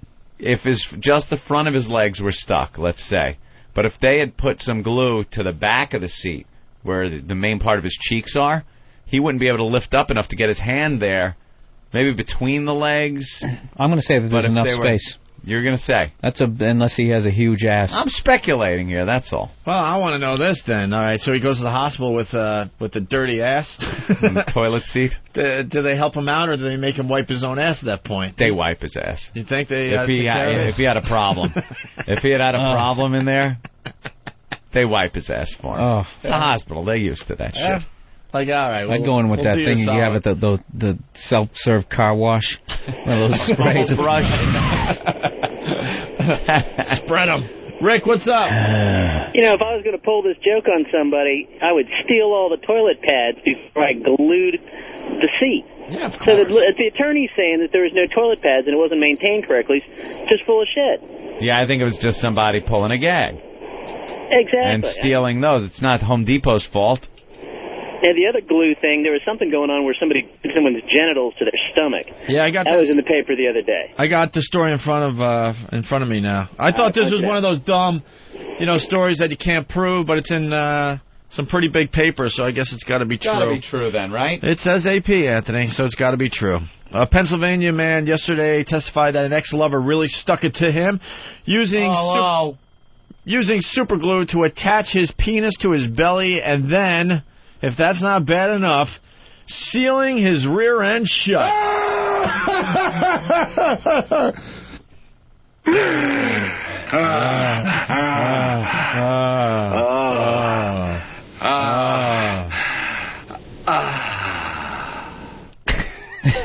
Dr. Zachary Smith, yes. by the way. Before a jury, Kenneth Slabby detailed the shock of waking up with a misplaced member and a burning sensation in his nether regions. I woke up in extreme pain, he said. My whole groin area was on fire. The 58-year-old grandpa pressed charges against ex-flame Gail O'Toole after she manhandled his manhood. How funny is that? Her name is O'Toole. This always works out in the goofy stories, though. The penis story, yeah, O'Toole. O'Toole. How is that only a misdemeanor? To glue somebody's ass shut? Shouldn't that be some low-grade felony? Should definitely be a felony. I would think it would be. She pleaded to a misdemeanor there. Pleaded guilty to a misdemeanor assault and has already served 6 months probation. Now Slabby is looking to score $30,000 in a civil suit. $30,000? Wait a minute. Wait. We got a problem here. Guy wants $3 million for just being stuck to a toilet seat with his ass. Right. This guy's looking for 30 G's for his dick and his ass shut. A homeless person just finished the New York City Marathon. Right. Congratulations. What is that, 1 day, 16 hours and 51 minutes? I don't know. When did it start? Yeah, probably. Congratulations to the homeless lady that just finished the New York City Marathon. Anyway, so $3 million for just being stuck to a toilet seat. Yeah. And this guy wants $30,000 for having his rear end shut closed and his penis glued to his belly. Oof. And his sack was glued to his thighs, right? Really? That's what I read in the first report. Well, it's an older guy, so he glued his sack. You can stretch those things out like a bat wing. Turkish taffy. God, is that guy a heavy sleeper, huh? Yeah. No shit, Phil. No shit. So Slabby is looking to score $30,000 in a civil suit that accuses O'Toole, 56, of outrageous and inhumane acts after a night of dancing. He suffered no permanent damage. An attorney for O'Toole said Slabby consented to having his genitals glued and that he suffered no permanent damage. So he consented to this. I wonder what he did to her. Hell hath no fury. Yeah. Well, it doesn't make sense, though, because she says that he consented to this, but he also says that O'Toole waited until he was asleep to put her super glue scheme to work. He said she smeared gobs of the sticky substance onto his penis and backside and applied nail polish to his hair. Slabby said he woke up to a horrifying discovery and a screeching woman. Why is the woman screeching? It's like Misery. She's standing over the side of the bed. Oh, so she did I this. got you, motherfucker. Okay, all right, I got it. So she does this while he's sleeping and then wakes him up by screaming. Okay. I'm tired of your lies, Slabby said O'Toole screamed at him. The veins were popping out of her neck. Stuck without a ride home, Slabby said he walked a mile to a convenience store to call 911. Oh, imagine walking with your ass glued shut and your dick glued to your belly. Whoa. I'm guessing you go down a notch on your belt buckle when you got to put that thing. Yeah, definitely. What is up with this? He then had to wait 4 hours at a local hospital before medical personnel could put his penis back in its proper position. You think he had to flip out? You're like, I'm fucking stabbed here. He could be walking up.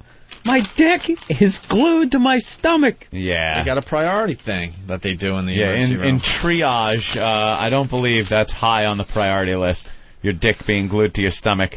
I think the gunshots, the stabbings, the we've all been in emergency medical room. distress. And while you're waiting, you do kind of like start small talk, like, what are you doing here? And I got the flu. My son sprained his ankle. Do you confess as you're sitting there? My dick is glued to my belly. My nuts are glued to my legs, and my asshole's glued shut. I still haven't been able to take a morning piss. Yeah.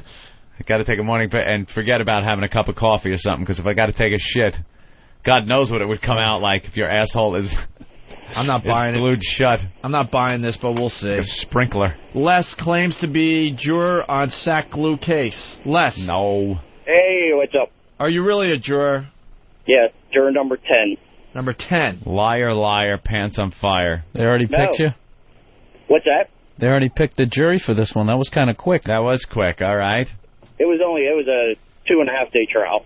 All right. And they settled. We ended up giving him, Slabby, $46,200. That was the settlement on it. I don't get it. He was looking for $30,000. No, there was I think 3 counts that we were allowed to award on, and each one was up to $30,000. Are you from the future? Because the case hasn't been decided yet. No, you're wrong. You can research it. It's already been done. I'm from Westmoreland County. This is the other story. Just write Slabby, S-L-A-B-Y, and glued penis. Yeah, and her name was Gail O'Toole. I'm kind of buying this. I think this guy's... He's got a lot of confidence in this lie. Yeah, he does have a lot of confidence. Is the story over or what? Yes, it's finished. We finished up Friday. Yeah? About 4:30 in the afternoon, we finished up. Oh, it just ended. All right, we're going to do our own research to see if you're telling the truth, sir. Testified, ex-lover. Okay, it was the court case. Bum, bum, bum, bum, bum, bum. Yeah, we got to see all the pictures. It was quite interesting. And our jury room got, let's say, disciplined a couple times for making too much noise in the jury room, laughing a little too much. I was going to say, was there a lot of snickering? I hope you guys were laughing. Was anybody in there going? Even in trial. And you know what? I had to do that jury duty last summer, and I did everything I could to get out of it, just like everybody else. But if I know it's one of these cases, oh my God, I'm gonna have all the right answers. Hey, make sure I'm on the case. What did he do that she glued his dick there? Well, to try to make it as short as possible, they were dating. She broke up with him because he basically wasn't taking the relationship far enough. So he starts seeing somebody else, and she calls and decides she wants him back, and he's already dating somebody else, so he tells her no, and she keeps calling him, Then he finally breaks up with this other woman, gets back with Gail O'Toole, and I think everything was fine for a while, according to their testimony. And then one day they're sitting around the house, and they were laying out in the sun, and she brings up conversation about the other woman, wanting to know about her. Wanting to know what she was like and how she was, basically comparing herself how old. So it got out of hand, and he wanted to leave. So she calmed down, and they were going to watch a movie at 9 o'clock at night. So they decided to take a nap prior to that. And since she had calmed down, he decided to go ahead and stay. And when he went for his nap, she got up out of bed and poured nail polish through his hair. Sounds legit. And she wrote "cute ass" in nail polish on his ass cheeks while he was there, and then dumped the super glue all over him. Did it come up in court? Like, why did this guy sleep so deeply? Well, the reason they gave for that is because they were out the night before, and they said they didn't get home till like 4 in the morning, and they were back up early the next morning to get some stuff done. So they were tired. No, they said they were only drinking soda the day that this happened. Yeah, it looks like this guy's legit. It says, O'Toole said the glue and the nail polish were part of a consensual sex act, one that has her stuck paying $46,200 in damages. Oh, how about that? And how you saw pictures of his dick glued to himself? Yeah, from the police station and from the hospital. They passed nice glossy photos around. How far up his belly was his dick glued? It was like if you were laying flat on your back and it was just laying there like kind of off to the side, but still laying up towards your belly button. That's how it was glued. She didn't pull it all tight so he'd have to walk hunched over. That would have been funny. No, I think she just, the way he was sleeping, she, I think, just squeezed the bottle out, and wherever it ran, it kind of ran until it dried. And his asshole being glued shut, was it just the cheeks, or did she actually, like, put it in his anus? No, it just, like I said, she just dumped it over, and where the crevices that it ran through, ran through. It ended up being his ass was glued, but... Oh, what a bitch. And then they said he went to the hospital. They said they tried to put mineral water on it to try to get the glue off, but that didn't work, so they just had to peel everything off. Oh, wow. Did they just do it quick, or did they...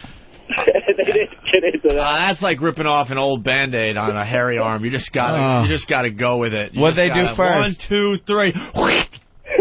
What'd they do first, the dick or his ass?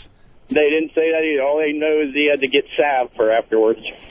I imagine he lost a few layers of skin. Yeah. One of the some worst. pubic hair stuck to it still. One of the worst words ever invented. Salve. Salve. There's the L in it really makes it scary. Yeah. Salve. I would have said do the dick first. Yeah. Get it over with. Do the dick. All right. Make sure that's all fine and well. Well, thanks, Les. Screaming like Sylvester Hey, no problem, guys. Juror number 10, listening to the show. I like that. We do like that. I'm out. All right, Les. Bye. Bye. We got to get Steven here because he spent a lot of the morning cutting up the latest George Carlin special. Oh, right. Oh, I taped that. It wasn't any good? I heard a little bit of it in the office. Not a fan of the Carlin. I'm a fan of the old Carlin. I think George Carlin is still relevant. No. Stop I swear to God, You're I think lying. he's still relevant. I went and saw him. Opie's lying. I went and saw him a couple of years ago, film one of his HBO specials, and it was great. I'm not digging on him anymore. Used to be cool, used to be relevant, used to be cutting edge. Now, all he does, here's what he does. He gets up on stage and starts rattling things off, and it's more how quickly can I just babble shit out, and then not one laugh during the time he's speaking. Then when he finishes babbling, he gets an applause break, and then he's back to babbling again, trying to rhyme, almost like he's rapping. It's almost like a George Carlin rap. Not funny. I think you're right, but I think if his what an asshole, Derek. Come on.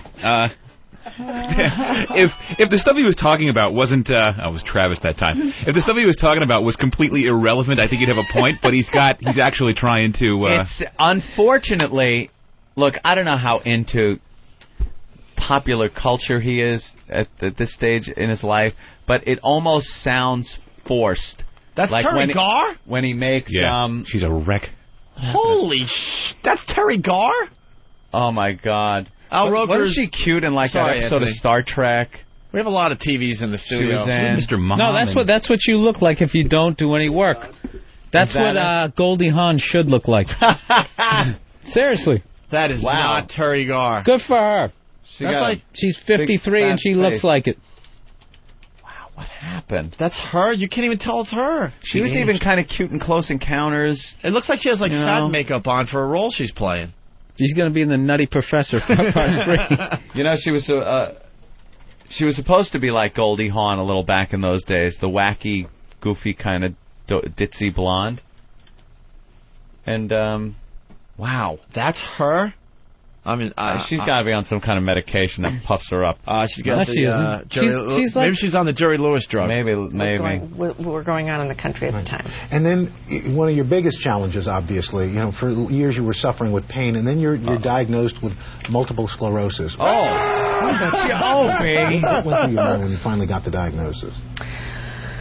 Well, when I finally got the diagnosis, I was at last happy to know maybe there was something we could put a name to this. But I had symptoms for many. Wow, that time is a bitch. I gotta tell you, no one escapes time. No one. That tick tock. There was a time she was considered sexy. Kind of like she was 20 years ago. Fucking hot, yeah. She used to do those Letterman appearances, and there was a little chemistry there, a little sexual energy. Come on, a little dress there, she was hot. Skirt, and then she played in a lot of movies where she was very sexy. Mm-hmm. Anyway, go ahead, Steve. I understand what Ant's saying. I just think Terry God. Yes, he's still, he does make you think. He does come up with relevant material. Do you think? Like when he's talking about the internet, even it sounds like an old guy trying to reference the internet. Like I'm sorry, he's just there's nothing he can do. Tick tock. He's not a kid anymore. No, I understand. And older people tend to not be able to reference things that are current very well. I think sounds out of place. There's a part of him that's still stuck in the 70s, I think. But still, he does come up with relevant material. And in addition to that 2-minute monologue that he comes up with in the beginning, or 3-minute monologue that he does in the beginning of his HBO special, which I agree does sound forced because it's like beat poetry almost. Yeah, exactly. Ugh. Which is not a relevant art form, I think, anymore. Would beat poetry go away 20 years ago, 30 years ago? I don't know. I think he's still brilliant. He got fired. Beat poet at MGM. The MGM Grand. He got fired. Oh yeah, he went out there. The guy's like pushing 70. He's selling tickets and he still gets fired. Yeah, I think he's still brilliant. He went out there and just bashed the place. No, what kind of a fucking idiot would actually come to Las Vegas? Yeah. I would have loved to have been sitting there seeing bash those white city, bash the people in the audience for being there. Yeah, I just don't think he wanted the gig. Let me go to David for 1 second. David. Hey guys. Hey. Good morning. Hi. Make it fast, bro. We're in a flow here, I think. You got it. I think we got something going on. I'm calling you with a little heads up here. I just got my new subscription of FHM magazine. Yeah. As a beautiful insert for XM satellite radio, and you guys are displayed very, very nicely in the middle of it. Oh wow, yeah, they're doing that in all the hot magazines this month. Great. You're sandwiched between Franken and Tyra. FHM. All right, I know. That's the same pullout they had in Us Weekly, or Us Magazine, whatever it's called. They're taking care of you guys. Thank you, David. I appreciate that. You got it. Yeah, Terry Garr and Young Frankenstein. Very, very high. There you go. Yeah. So, oh, that's right. Yeah, she was. So why don't we play the Carlin then? Life is Worth Losing? Life is Worth Losing was the HBO special. Yeah. You want to play the first bit? Yeah, you should have it. Hey, is that naked Terry Garr? Yeah. What movie is that from? That's from One from the Heart, 1982. 82? All right. No. Jiminy cricket. All right, as we go to break, some George Carlin from his HBO Oh, we're not going to comment on it? Oh, you want to? Yeah, I don't want him to get away with this shit. Like it's just fucking playing a comic. By the way, we're going to start podcasting. Accepting podcasts on this show. What? Listening to podcasts? We're going to have people send in their podcasts. Oh, great. Who are they emailing those to? Steve. I got a communique from Elo. It's a whole thing he wants to try. Okay. Podcasting. We got to set up a system. Okay. And people are going to do like a show. And then... Yeah, it's got to be like 3 or 4 minutes long, though. Really short. Uh-huh. And then we'll do something with them. Maybe we'll do something on the weekend or something. We got to start jazzing up the weekends on this channel. We really. You want to play jazz on the weekends? Why? Well, that would be nice too. And we're also having the listeners vote for their favorite bits since being at XM. We're gonna have an end of year special. Ooh, how about that? That's going to be very, very involved, hopefully. All right. So you want to comment about this? Yeah, leave the mics on. I just want to hear. All right. I'm a modern man, a man for the millennium, digital and smoke-free, a diversified, multicultural... What happened? Postmodern deconstructionist. You know... CD 1 or 2? If this CD player's still in here tomorrow, it won't be in here anymore, okay? Are you saying that you're going to rip it out and break it, Opie? Because I couldn't believe that. I've never seen you do anything like that. Well, I wouldn't take it as a real threat, anybody now listening. It's interrupting our show. It's happened 3 or 4 times. We said that there's something wrong with this CD player. Is it the CD that you guys recorded? Better not. No, Opie, you wouldn't do something like that. Come on. Opie, put it down. Oh, my God. Oh, Jesus. In the office. Jesus Christ. Oh, my God, he's ripping it. Well, now it's got to be fixed, because now the tray doesn't close. So now we can't use it. Now we can't be confused and use it. By which one works and which one doesn't. Because, look, now it doesn't work at all. It doesn't work. See, now we won't be confused anymore, and it won't interrupt the flow of our radio. Yeah. See, that's what we do. See? Were you supposed to pull it like that? I heard something crack. I'm a modern man, a man for the millennium, digital and smoke-free, a diversified, multicultural, postmodern deconstructionist, politically, anatomically, and ecologically incorrect. I've been uplinked and downloaded, I've been inputted and outsourced. I know the upside of downsizing, I know the downside of upgrading. I'm a high-tech lowlife, a cutting-edge, state-of-the-art, bi-coastal multitasker, and I can give you a gigabyte in a nanosecond. All right, and then they just applaud that it was that. No, but that's always been his style, though. It really has. Carlin also memorizes pages and pages and pages of monologue. That hasn't always been his style. You're not helping George Carlin. I think he's brilliant, but to say that he's good at mesmerizing. Jesus, memorizing. All right. That he's good at memorizing is not going to help. I understand that was the argument. I can understand that's his style, that whole flow thing. But usually, it's funny. Like that's not funny. He's just standing there. He's babbling.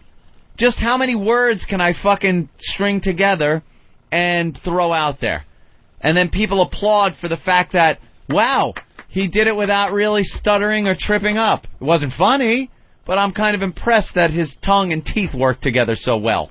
All right, let's take a little more. I'm sorry, I'm not taking it. I'm new wave, but I'm old school, and my inner child is outward bound. I'm a hot-wired, heat-seeking, warm-hearted, cool customer, voice-activated and biodegradable. I interface with my database. My database is in cyberspace, so I'm interactive, I'm hyperactive, and from time to time I'm radioactive. See, he's using, like, old terminology.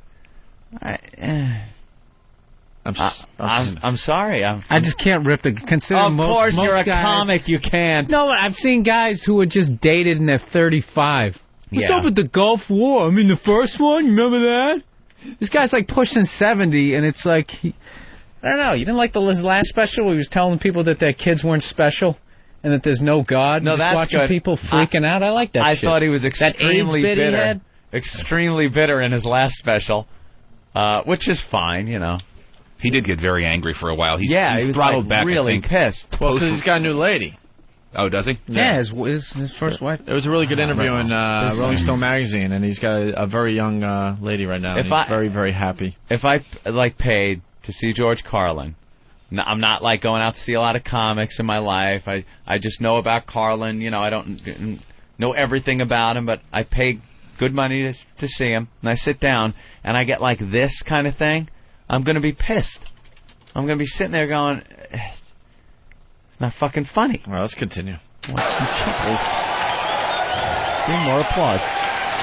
Behind the 8 ball, ahead of the curve, riding the wave, dodging the bullet, pushing the envelope. I'm on point, on task, on message, and off drugs. I got no need for coke and speed. I got no urge to binge and purge. I'm in the moment, on the edge, over the top, but under the radar. A high-concept, low-profile, medium-range ballistic missionary. A streetwise smart bomb. A Top Gun bottom feeder. I wear power ties, I tell power lies, I take power naps, I run victory laps. I'm a totally ongoing Bigfoot slam-dunk rainmaker with a proactive outreach. A raging workaholic. A working rageaholic. Out of rehab and in denial. And then he goes, that guy. He's ripping off Nipsey Russell. I got a personal trainer, a personal shopper, a personal assistant, it keeps going. And then he keeps going. All right, we'll save everybody. Right. What do you do? No, because this makes my point. You know what? I'm not even going to argue it anymore. Okay. I think you win. I'm not. I think this goes on and on. I think it's pretty clever how he could, throw all that together. But that's not his whole. Were you just doing it? Yeah, you just got his beginning back. You know what? If Hendrix lived, he'd pretty be clever criticizing throwing him this right together. now. be lighting a fucking accordion on fire at this point. Look at this guy. That's Woodstock shit again. But I don't listen to George Carlin because he could string all that crap together. No, I like when he gets into actual stuff. Yeah, that's. I can't really argue that. I think Anthony's making a pretty good point there. It's clever. It's well thought out, and enough. And maybe throw it out for one little round. He's good at memorizing and all that, but is it actually funny? No. It's clever. And it's got almost like a beat to it. I'm a lean, mean fighting machine. Tell a joke.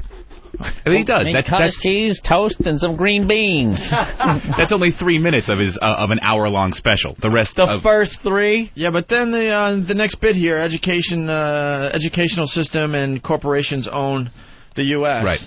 That's a typical Carlin, anti-establishment, bitter rant. All right, I'm willing to open my mind. Let's say hi to Mike on Long Island. Mike? Yeah. Hey.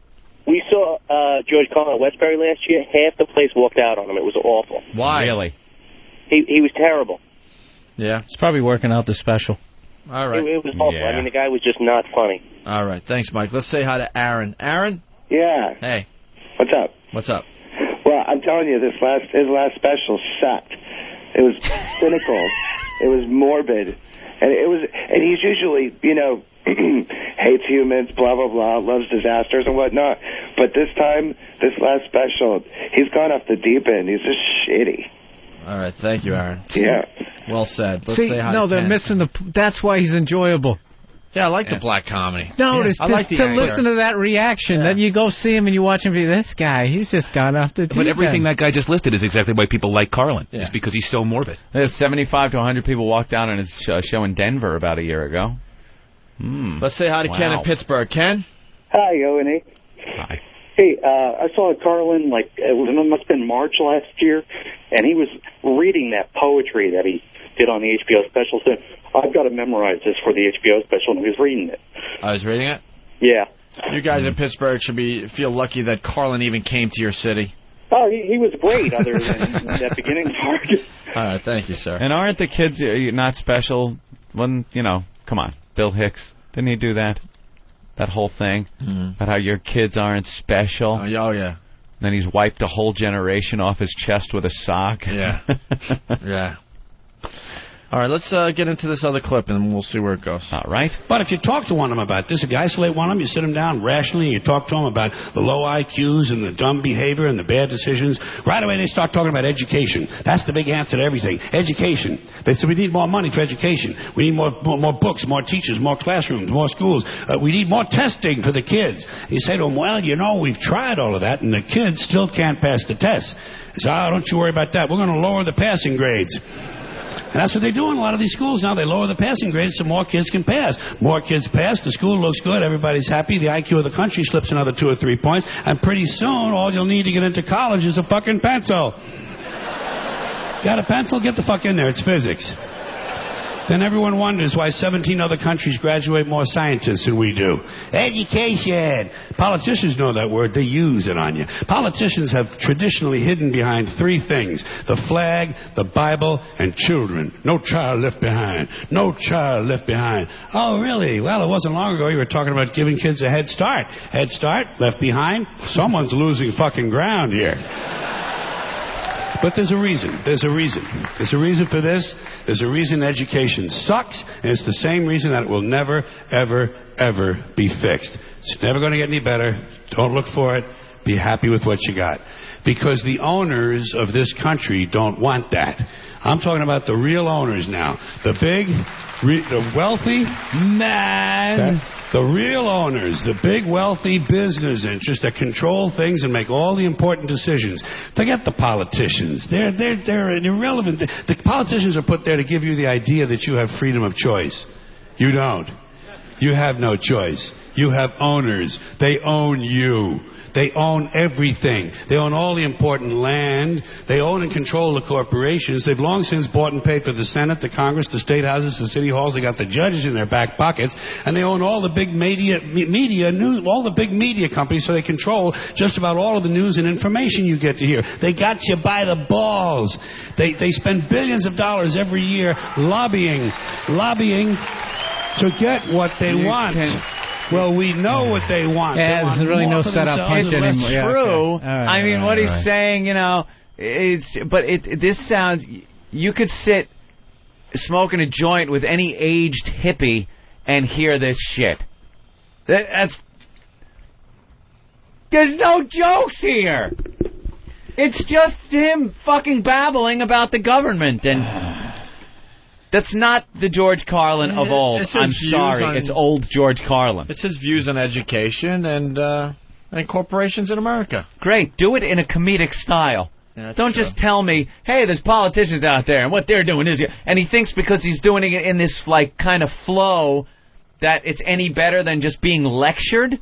That's a fucking lecture you went to. You paid to see George Carlin lecture you on fucking politics. And I got to tell you, yes, I knew we were going to do this today, and I thought you and I would have a lively discussion, and I knew Bill wouldn't say anything because it's about a comedian, and you know how God forbid, courageous comics are, talking about other comics. That paved the way. God forbid. But I got to tell you, I think I see it your way now. Yeah. I really do. Well, thank you. I like... think Carlin's a bitter old man? What the fuck am I to trash George Carlin? You're not the only guy. What are you hearing? Use your own mind, man. Okay, so his 98th HBO special maybe fucking missed the mark a little bit. I mean, what the fuck do you want from me here? Anthony and I have been at this a long time. We just noticed when comedians come in and we start a lively discussion about comics, you guys will just not say a word. Yep. Why? What do you mean? Well, first of all, you're talking George Carlin. And I'm not attacking you. You're not just bringing up some jackass. No, we've done this with Robin Joe Williams. Rogan came in here and trashed everybody. But the thing about it, he was trashing guys. It's like he's trashing Carlos Mencia. I don't know the fucking guy. No, we're not. All right, you can say George. Hold on. I mean, what the fuck? And then you guys end up having him in here the next week, and you're talking to him. That's what makes it fun. And you never brought this shit up to him, did you? Yeah, we did. Oh, yeah. That's not what I heard. I'm just out on a limb right now. We played the clips. We played the clips. I didn't hear that. This is what I want to say. George Carlin, I think, is a very funny guy. I got the box set, and I buy a lot of the stuff that he puts out, okay? So I'm not questioning if he's talented, if he's had a great career. Of course, he's on HBO every year, every 2 years. He's done some great things. Things we'll never do in our careers. Absolutely. Okay, you want to know what all I'm saying is, what do you think of this right now, what we're playing? What do I think about that? I mean, yeah, I think you guys are right. It's like he's more like preaching at this point. Mm-hmm. And, I mean, he probably could use some jokes in there. But, I mean, who the fuck am I to criticize the guy? Just a person that's hearing something. There's a mechanic in Columbus, Ohio that's criticizing him right now. I don't think I'm anybody. I can't play guitar, and I'll rip Nickelback, and I'll say they suck, right? You have to be qualified to criticize? Yeah, I'm not anybody that can criticize. Once you're doing it, it makes a different person. And you pick, like, the fucking, like, living legend, and I'm supposed to fucking trash him? No. We're just trying to be honest, though. I've never trashed Ellen DeGeneres. I like Ellen. I hate to say it, Ellen but I like her. Genius. Horrendous. She looks like she signed the Constitution. Oh, is that mine? It's George Carlin calling. That's my dad. Let's listen to more George. Know what they want. They want more for themselves and less for everybody else. I mean, you know what I mean? You're going to go pick on your fucking grandfather in a goddamn nursing home. Hey, what the fuck look how he walks now. I mean, Jesus Christ. Give the guy a fucking break. He's like 70 years old. But he's not doing this. He's still up there doing it. But he's not doing this act at an old age home. He's doing it on HBO. But he's also been bitter old George Carlin now for the better part of 10 years. Maybe I should have prefaced this. Dude, did you see that AIDS bit he did? He did a fucking bit about AIDS in the early 90s when he was like fucking 93. He's 69 right now, so he's not even that Maybe I should have prefaced it a little better. That, yes, the guy's had a great career. He's been funny. Recently, he's been funny. We've had him on our show. He stunk. And he wasn't very funny. But it was just great to have him on. It was great to have him on, and I wouldn't sit there and bash him. We were blown away that George Carlin was sitting in The guy's got credentials. The guy can... This shit, fine. His career makes this just... It bowls it over. It doesn't matter. I'm just saying, as I'm putting myself in the position of a paying customer going to this gig and watching it, I would be really disappointed in seeing George Carlin like this. That's all. Like you said, you'd be disappointed. You know, Jimi Hendrix right now would probably blow. But you're seeing Hendrix, and you get people going, fucking Hendrix.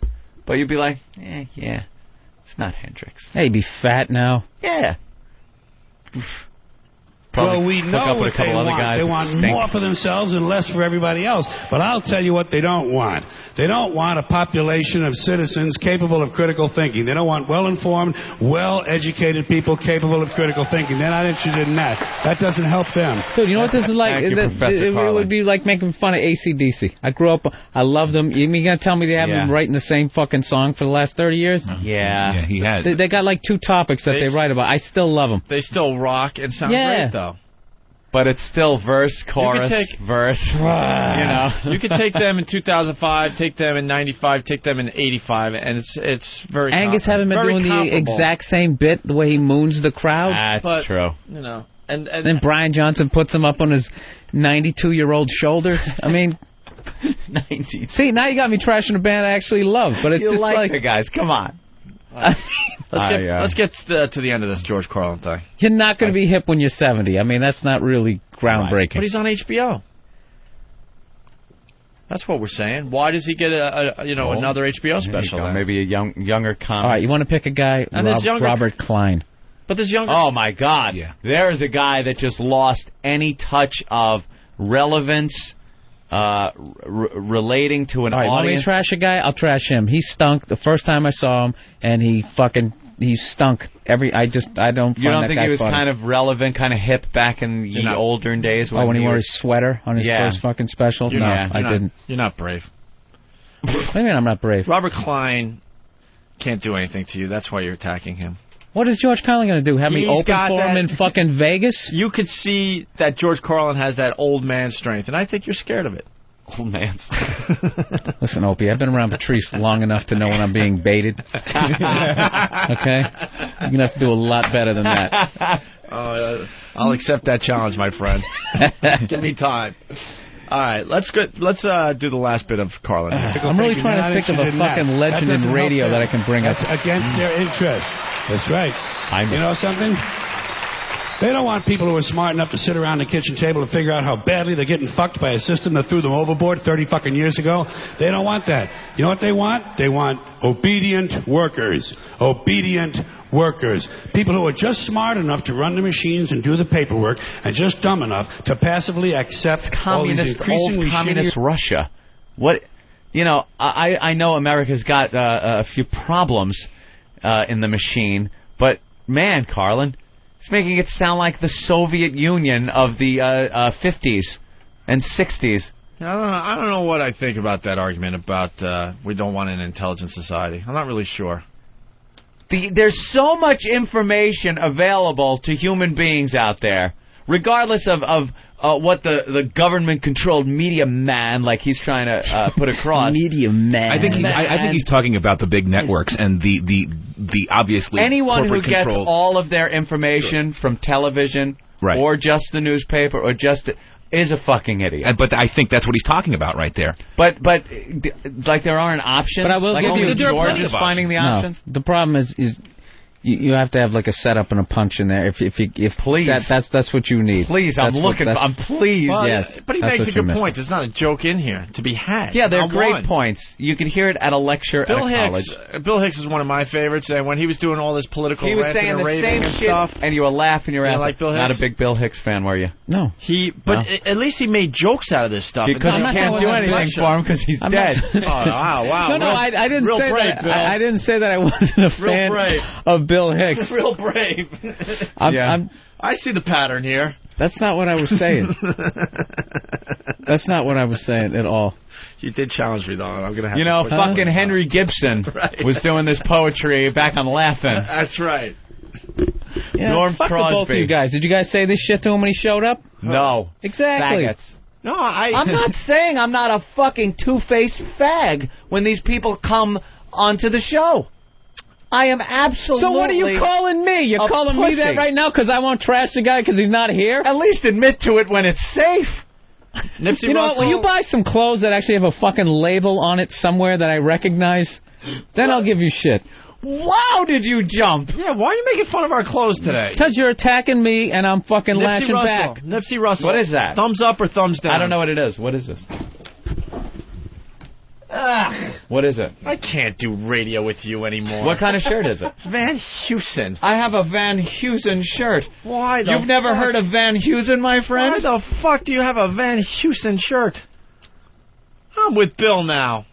And First of why all- are my clothes first of all, now an that- issue? first of all, that is that- the that first kind- sign of that- somebody that that has eyes no on- point left. That eyes on style shirt should only be like a short sleeve. He has a long sleeve It's eyes chilly on out. without the That's fucking type- alligator. That's the type of shirt, that should have some kind of animal symbol on it. I'm with Bill. You are You know what that is? grasping. That was on a mannequin at Sears, right next to their awful golf equipment and their Voight football You with have the titanium head. You have just vindicated me. When you have to jump to my shirt to bail out of the Carlin discussion. You know why? Because I don't know any fucking legends in radio. Don Imus is a that I could legend. fucking bring up. Don You Imus? guys always go, Don's great, he wears our shirt and blah, blah, blah, blah, blah. You guys kiss his ass every time I'm fucking in here. The second he turned on us, it'd be all over for Don. I'll tell you George Carlin never turned on me. I'll tell you what's great about Don Imus there. if you want to listen. My good friend Don Imus that I called Friday and he didn't call me back. Yeek. He's up there. He's in his 60s and he's still doing great radio. And he's not the same guy he was, 15, 20 years ago. No. But he's surrounded himself. He has surrounded himself with some quality broadcasters that really keep that show going. Yeah, well, and he's you can't do that in stand-up. And he's a great leader that still gets the job done. Definitely. Now back to Anthony's shirt. What did I do? Is that your TV shirt? It's a Van Heusen. Are you wearing a TV shirt? I thought we were doing some TV today, so I figured I'd wear something that wasn't so slovenly. But at least I just wore mine, Opie. I didn't bring it on a fucking hanger like you did. My TV shirt's over there. Where's your TV shirt? It's hanging. Look, it's hanging. Yeah, but we're in the trenches. And let's see what the brand name is on that one. You know what? He's a professional. Yeah. You're a professional. Dude, it's a Banana Republic. You don't need, You know what your problem is, man? MSNBC. You do radio, man. I know, man. I'm going to say You gotta Van have a TV Heusen. shirt. I'm going to say Van Heusen faggier than Banana Republic. Fuck that! Banana Republic could be the faggiest attire ever made. I don't go there a lot, but you could see That is that you faggy. go to the Banana Republic. That's a fine shirt. And their clothes I'm suck. not doubting it. I have 2 shirts from there, I think. That's about it. You could have stopped at I have 2 shirts. Yeah, well, I don't take it as fucking seriously tightwad. as you. How much money is he making? He still shops at the Banana Republic. I don't care what I look like. He cares with the Van Heusen. I don't care. It's comfortable to me. Van I'd rather Heusen. wear something that's a little bit better made than just crap. Fucking snob. He really is. Van Heusen. Van Heusen. Ugh. What's that shirt you're wearing? It's a corduroy button-up. Right. I was waiting for it to come back to my navy blue. Where's the generic bird fucking needlepoint shirt you had on the other? Women like that shirt. They respond to Women it. like it. They rub my chest. Nipsey enjoy Russell, thumbs up, thumbs down. Nipsey, I mean, Jesus Christ, the guy. The only time I ever saw him was like on game shows. Yeah, game shows. Horrendous. Dean Martin roasts. All right. Horrendous. Horrendous. I mean, here, let's let the George Carlin play out here. To run the machines and do the paperwork. Beating an old man on the show to right now. passively accept No, it's all his these shit. increasingly shittier jobs with the lower pay, the longer hours, the reduced benefits, the end of overtime, and the vanishing pension that disappears the minute you go to collect it. And now they're coming for your Social Security money. They want your fucking retirement money. They want it back, so they can give it to their criminal friends on Wall Street. And you know something? They'll get it. They'll get it all from you sooner or later, because they own this fucking place. It's a big club, and you ain't in it. You and I are not in the big club. You and I? George, now you got to calm down. George is in it. George is in it. George, you know you're in it. Stop. When the Democrats talk about taxing the rich, he did lose they a want lot. to tax the rich and all the tax cuts that Bush gave to the wealthy. That's you're in that club. He lost a lot to the IRS, but I think he's back on top, making some probably fine money made him again. better. You and I. Now, George, you got to calm down with the you and I. And they're coming for you the guys Social going to show Security. footage of like Paul Newman driving his race car next?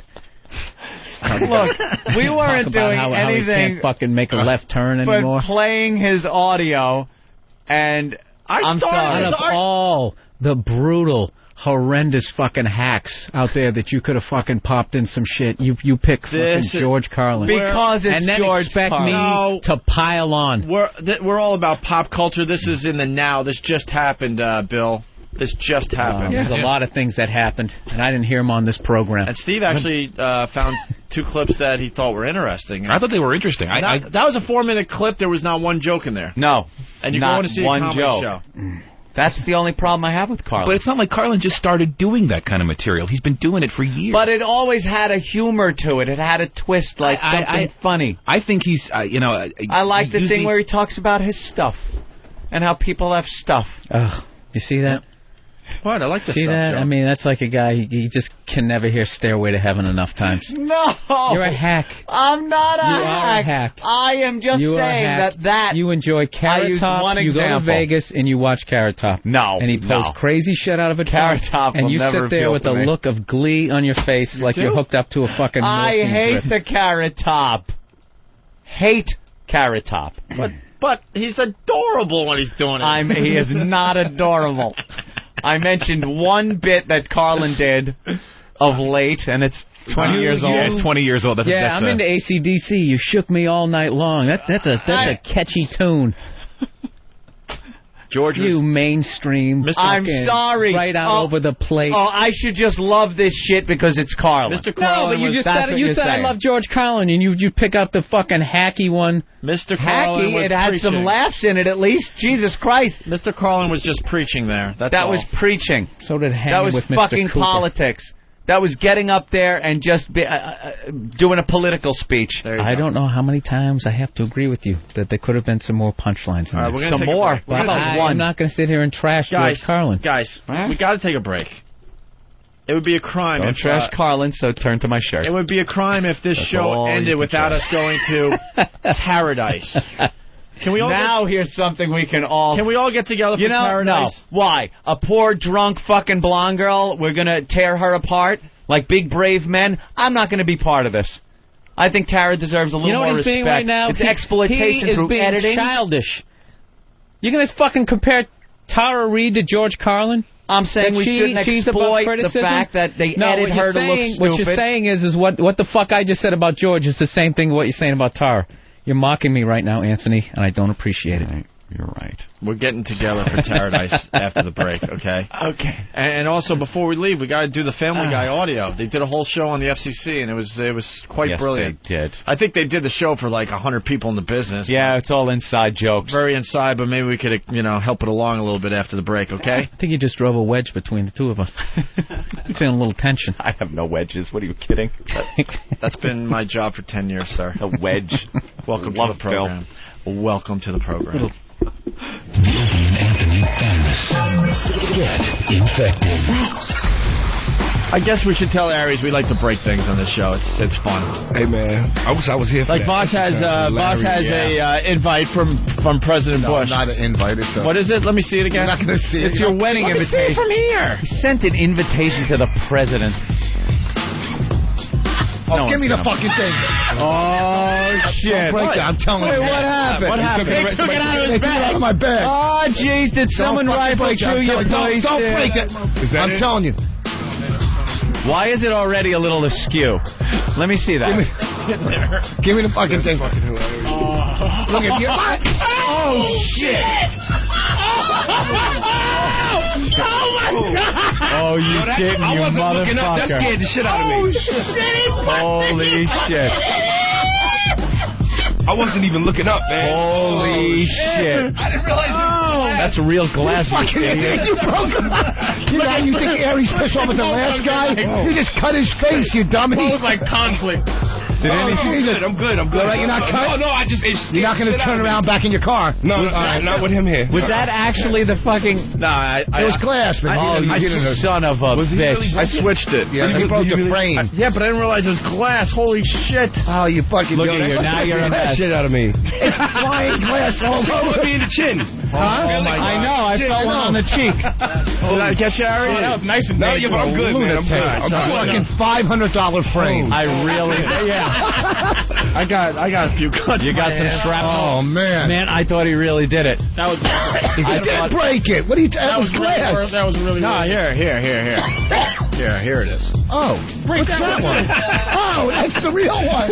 Wow. But you still didn't know that I broke a fake one. How stupid can you be? You were staring at it. How stupid can you be? Your fucking inches on. They put it in real glass. We did the switch. He's looking at the. He grabbed the. I was just because I was in shock. Oh, all right. No, we did the switcheroo. Well, that was actually a genius. Wow, that really was a good ploy. Gave us that one. Little bait and switch. That was but a good still thought I really did it. Yeah, I know.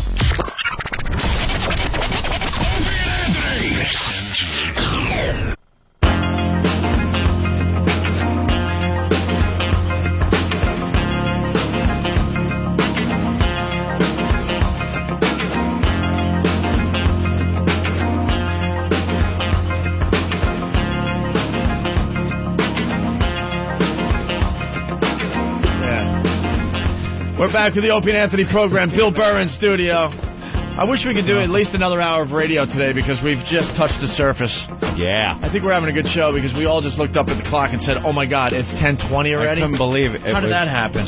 20 past the hour for the national audience. Let's get it right into Paradise.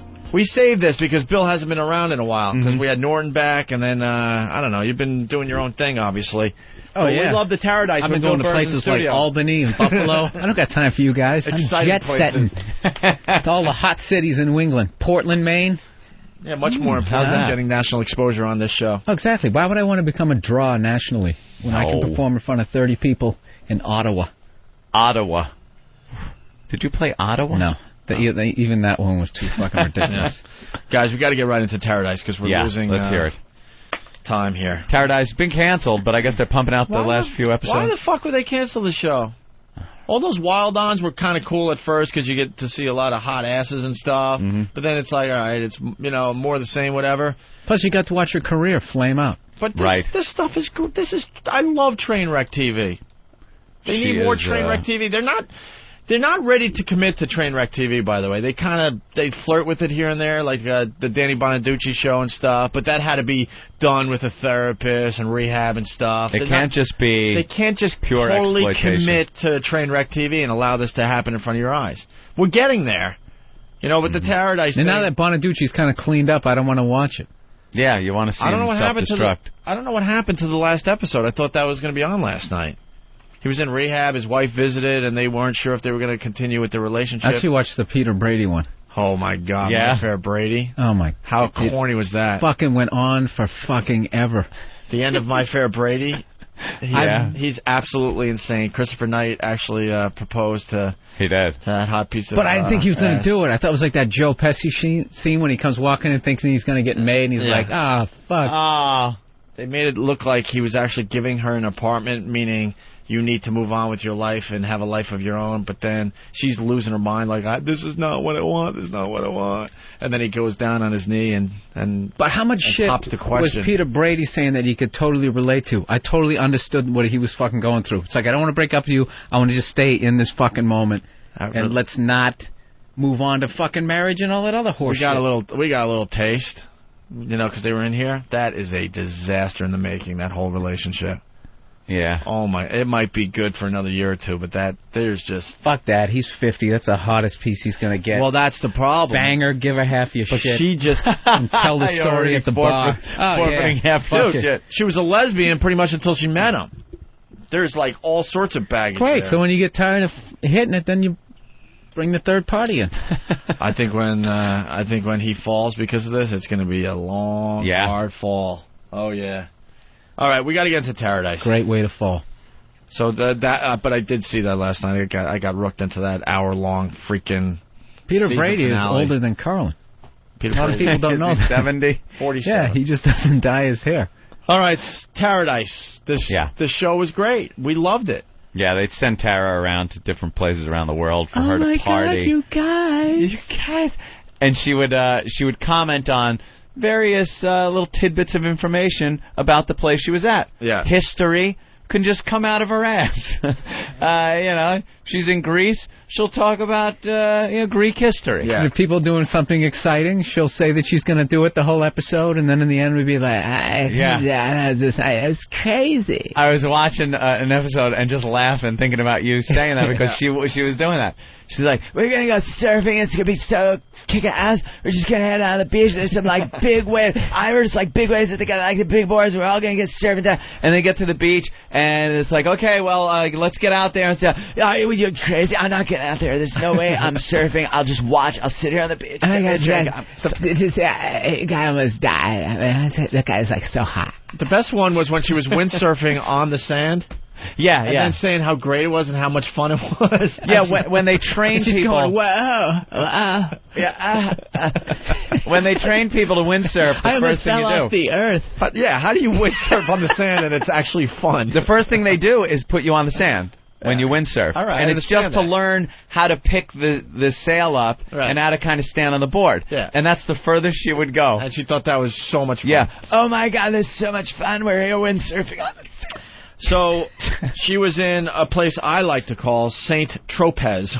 Saint Tropez. How do you really say it? Saint-Tropez. Saint-Tropez, that's right. Saint-Tropez. I like Saint Tropez myself. Saint Tropez. So this is Paradise.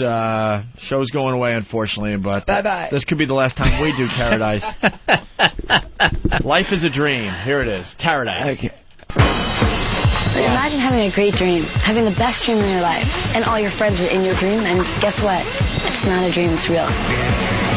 Biggest show ever in the history of television. That should have been such a dramatic build-up. That almost sounded like the first time she was reading the copy. Picture Jay. I refer to that. It's not Jay. It's actually happening. Okay, Tara, I think we got it. That's a good one. We're going to use that take. That was good. We'll just put some slamming music behind it. Boom, boom, boom, boom. This is the Jay. Picture Jay. Picture. Boom, boom, boom, boom. It's great, Jay. You're here, and it's just happening. And all your friends and cut. Tara's invention idea. Listen to this. Listen, I came up with an idea, and it's honestly the biggest idea I've ever come up with. What is it? I want at least 50% because it's my idea. All yours. What is it? No, I'm not kidding you. It's going to make you guys billionaires. Yes. What is it? It will make you billionaires. Come on, go ahead, keep going. So far on this trip, I've lost 2 purses. I lose my bag every day. Where's my purse? Do you have it? I have no idea where my purse is. I want to make a line of bags, purses, that has a chip in it. Tracking device. Yep. LoJack for bags. Yep. I love it. Even hire like operators that you call up like OnStar. OnStar, exactly. You know what I mean? My purse just got stolen. Where is it? I love it. It's on 5th Street and 42nd. We're getting it now. We even have people that in their cars that get the bags. I mean, let's be realistic. You mentioned the people putting a LoJack in a purse. It sounds stupid. Every person that has money is going to do that. Of course. Everyone. Love it. Who thought of that? Genius girl. Who's so? Baby. I am the smartest girl. You all think I'm just a party girl, but I'm also a smart girl. I'm a smart businesswoman. Oh, that will make billions? Wow. It's a purse with a chip in it. And you track it. And there's people that just drive around cities waiting to pick up your purse. We can use the Air Force. It's big radar station and find my purse. They got that chip technology already, and I'm sure people are using it for just that.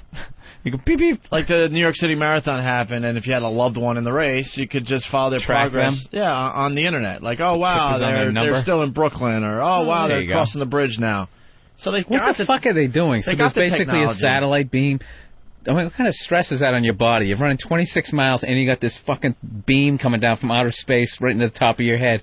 We're being cut through every nanosecond of our lives by radiation from radio, TV, satellite. All that stuff is just blowing through you. Small little particles, electrons flying through you. Nice.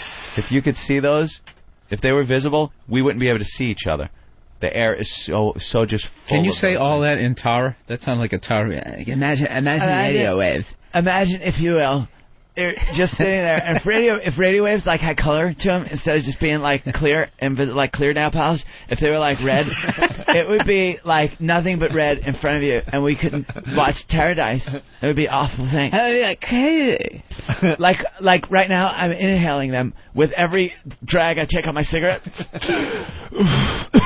I'm breathing in like radio waves, and I think that's really what's hurting people, not cigarettes. So I got on my knees, sucked cock at a party. I wouldn't be able to see it because all the radio waves. Oh my God! Searching for that dick through all the radio waves. There's a stiff cock in the room, and I can't find it. Because the radio waves. Oh my God, it's crazy. Oh my God, guys, I have an idea for an invention. I'm with cigarettes, all right?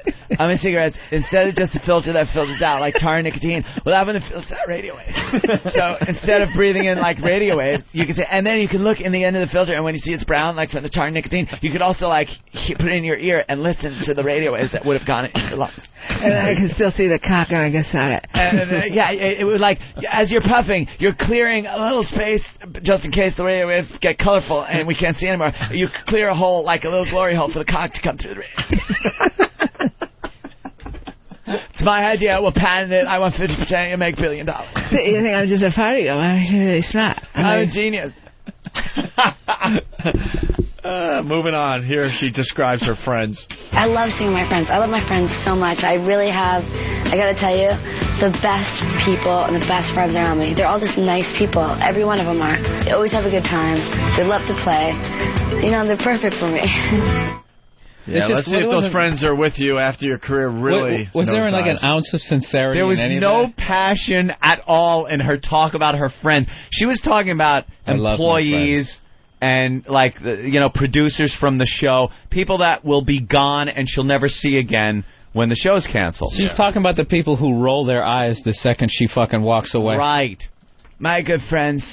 They are such good friends of mine, and I call them friends because they're indeed friends. The upstairs is half a square that looks over the dance floor.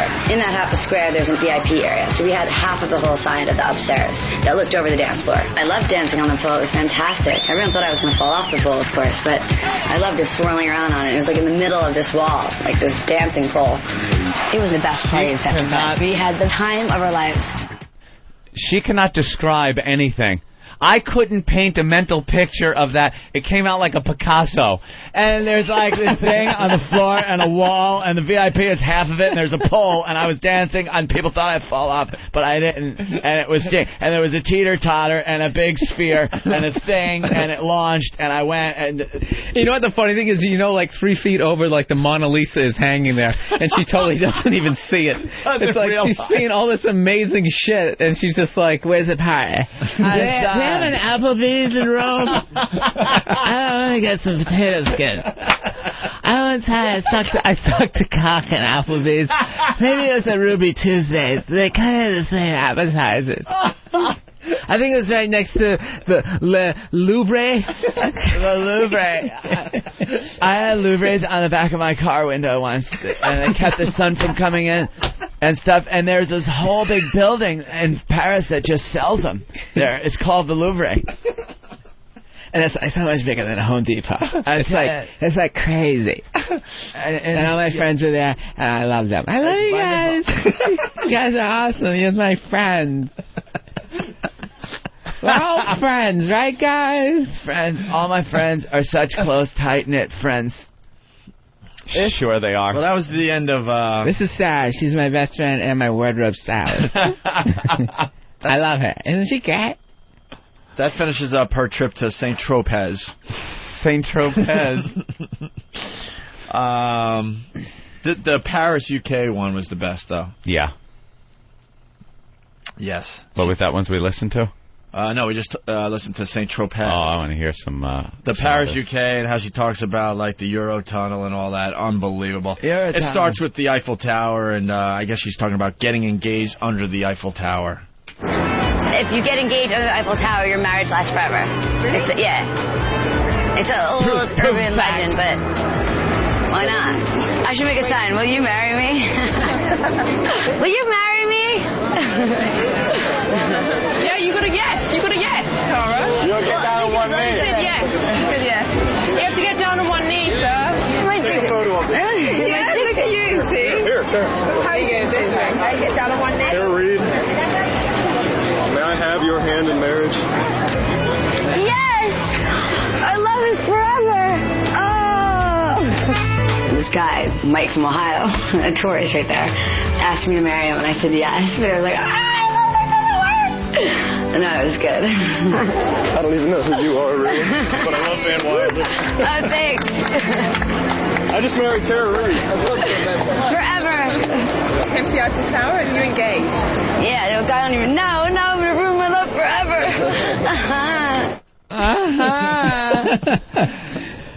Wow, that is just jaw-droppingly horrific. How could you take that off? Great. I can't believe it. He asked me, this guy Mike from Ohio, he asked me to marry him underneath the Eiffel Tower. And we're going to get married underneath there when they finally finish the thing and put, like, the paneling on it. It's not done yet. Because it's there. It's just all beams. I wish a rioting Muslim would punch her square in her fucking face. How funny it would be if they lit her car on fire with her in it. Oh my God, you guys, the Muslims are burning me here in Paris. This party is the hottest party ever. I can't believe you shot her. That was my best friend. What was her name? Was that Tabitha? Melissa! I can't remember her name, but she was such a dear close friend of mine. And I lost my purse. In the middle of the rioting. They lit it on fire, but I had a chip in it.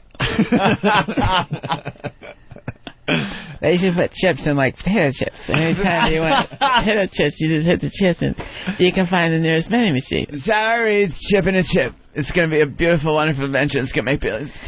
And the chips attaches the chip, and that's what you hold to, so you don't get that Dorito stuff in your finger. And it comes up on the navigation system on your Escalade, and it'll come up like, you know, barbecue or ranch or, you know, onion, garlic, potato chip. It'll tell you what type of potato chips you're going to eat. Here we go. All my friends. It gets better. She's looking for submarines in this next clip. What? Looking for submarines. Let's go on this gorgeous boat and see the most beautiful sights of Paris. The lovely love world we're in. Let's sit here. When in doubt, do it like the French do. We reach to my new engagement to Mike in Ohio. Yeah, Mike. Go Buckeyes. Is that a submarine? I didn't have submarines in the thing. I mean, a glass water boat, whatever it's called. No. What? Is that a submarine? I mean a glass bottom boat, whatever. Wow. Is that a battleship, a dinghy, whatever?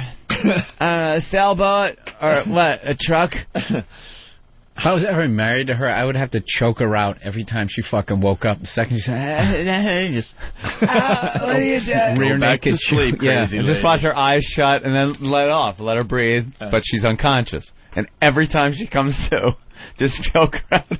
Yeah, just keep choking her out. God damn it, that'd be great. All right. I'll be your tour guide today. My name is Tara Reid. We're in Paris, and that is the Louvre. That is the Louvre. There was so much art in the Louvre that they had to float over the bridge to this place. So they kept it very close to seminar. That's funny. Once every 8 years, the Mona Lisa leaves that place, goes over that bridge, they bring it right through that door, and goes right through that window. Every 8 years. And they say every 8 years on Halloween night, she blinks her eyes. Can you imagine? That is the Paris Orleans in front of us. That's the Musée d'Orsay. The Musée d'Orsay is another name they call it. It was an old bus station. This is the same. Subway station, now it's another museum, right? You guys, that's the oldest brothel in Paris, right there. I'm going to work there later tonight. American history.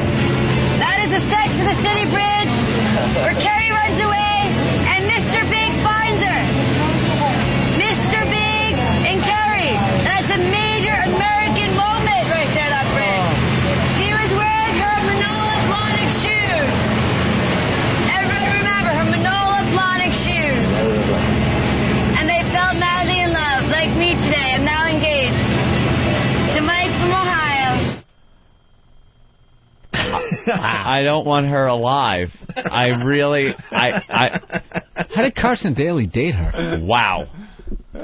Just I met that guy a couple times. A cool guy. I guess you just got to keep your dick in her mouth. That's probably the only way to survive the relationship.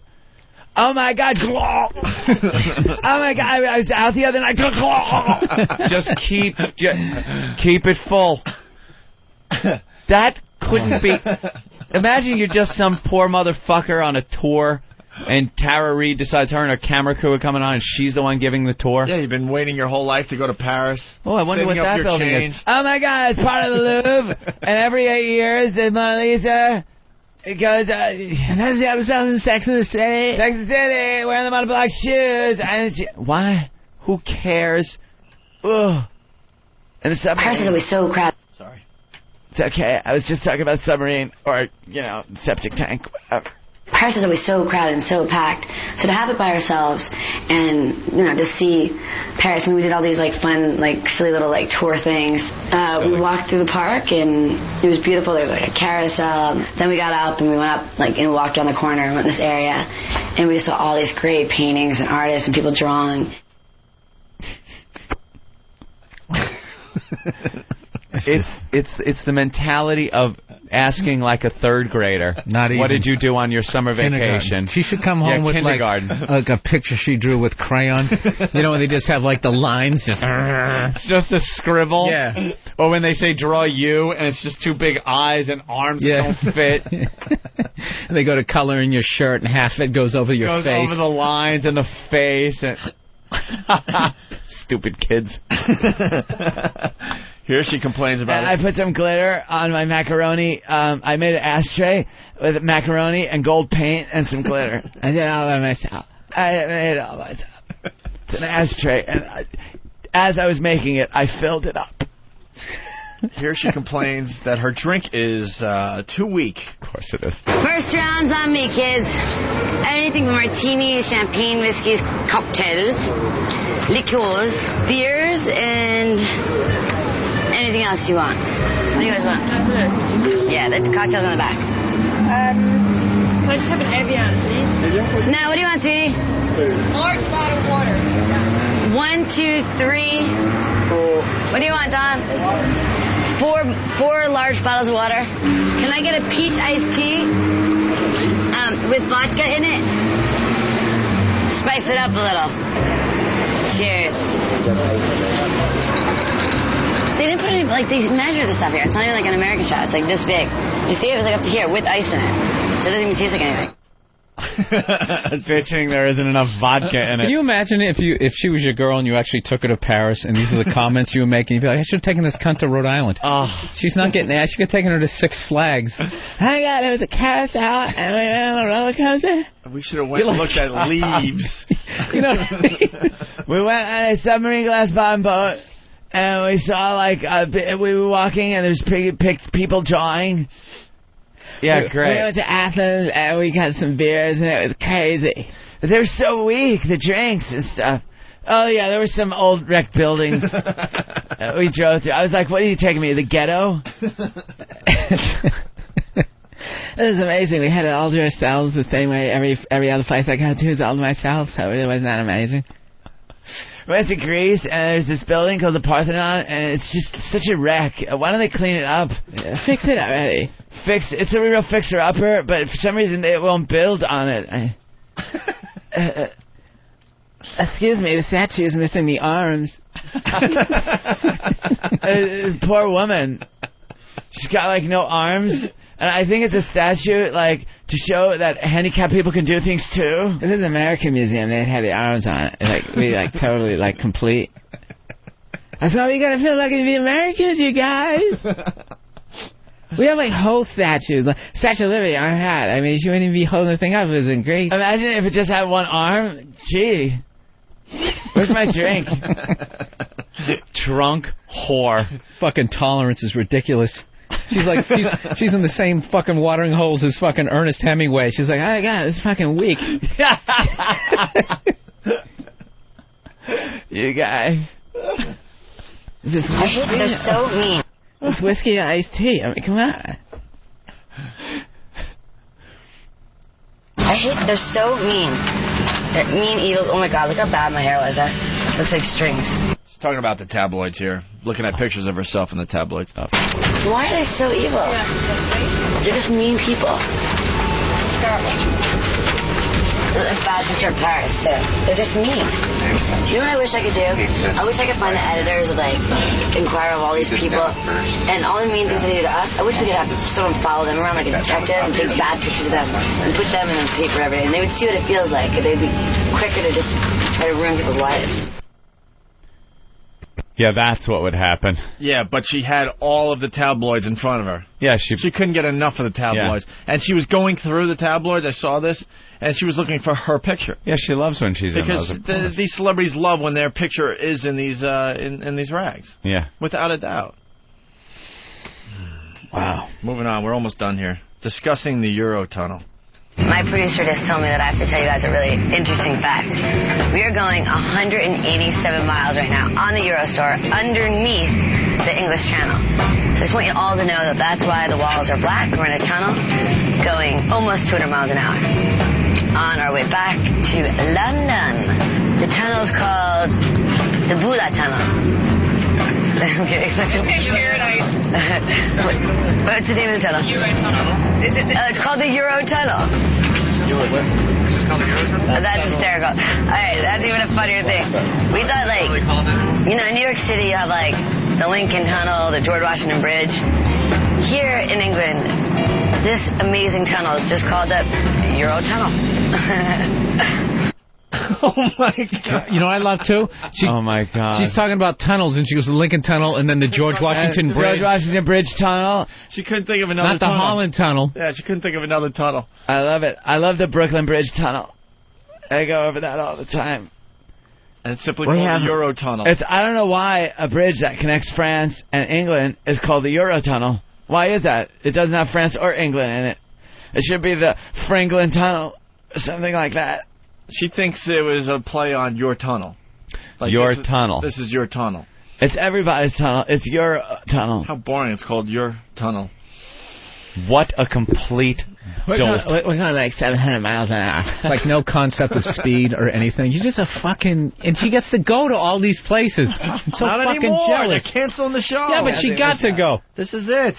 I think this is the last installment. Maybe there's one more later. Look how the Matt Lauer, how they gave him the hacky I'm standing on a beach clothes.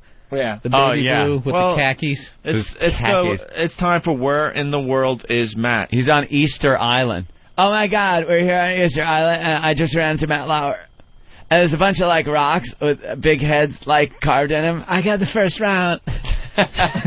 Where can we get a Mai Tai here? I hear they have good Mai Tais here in Easter Island. Why is it called Easter Island? Why isn't it called like Thanksgiving Island or something? I love holiday, like names of holiday islands and stuff, like Tara's Birthday Island. It's such a great place. We're here at the pyramids in Egypt. We're about ready to get a scorpion bowl.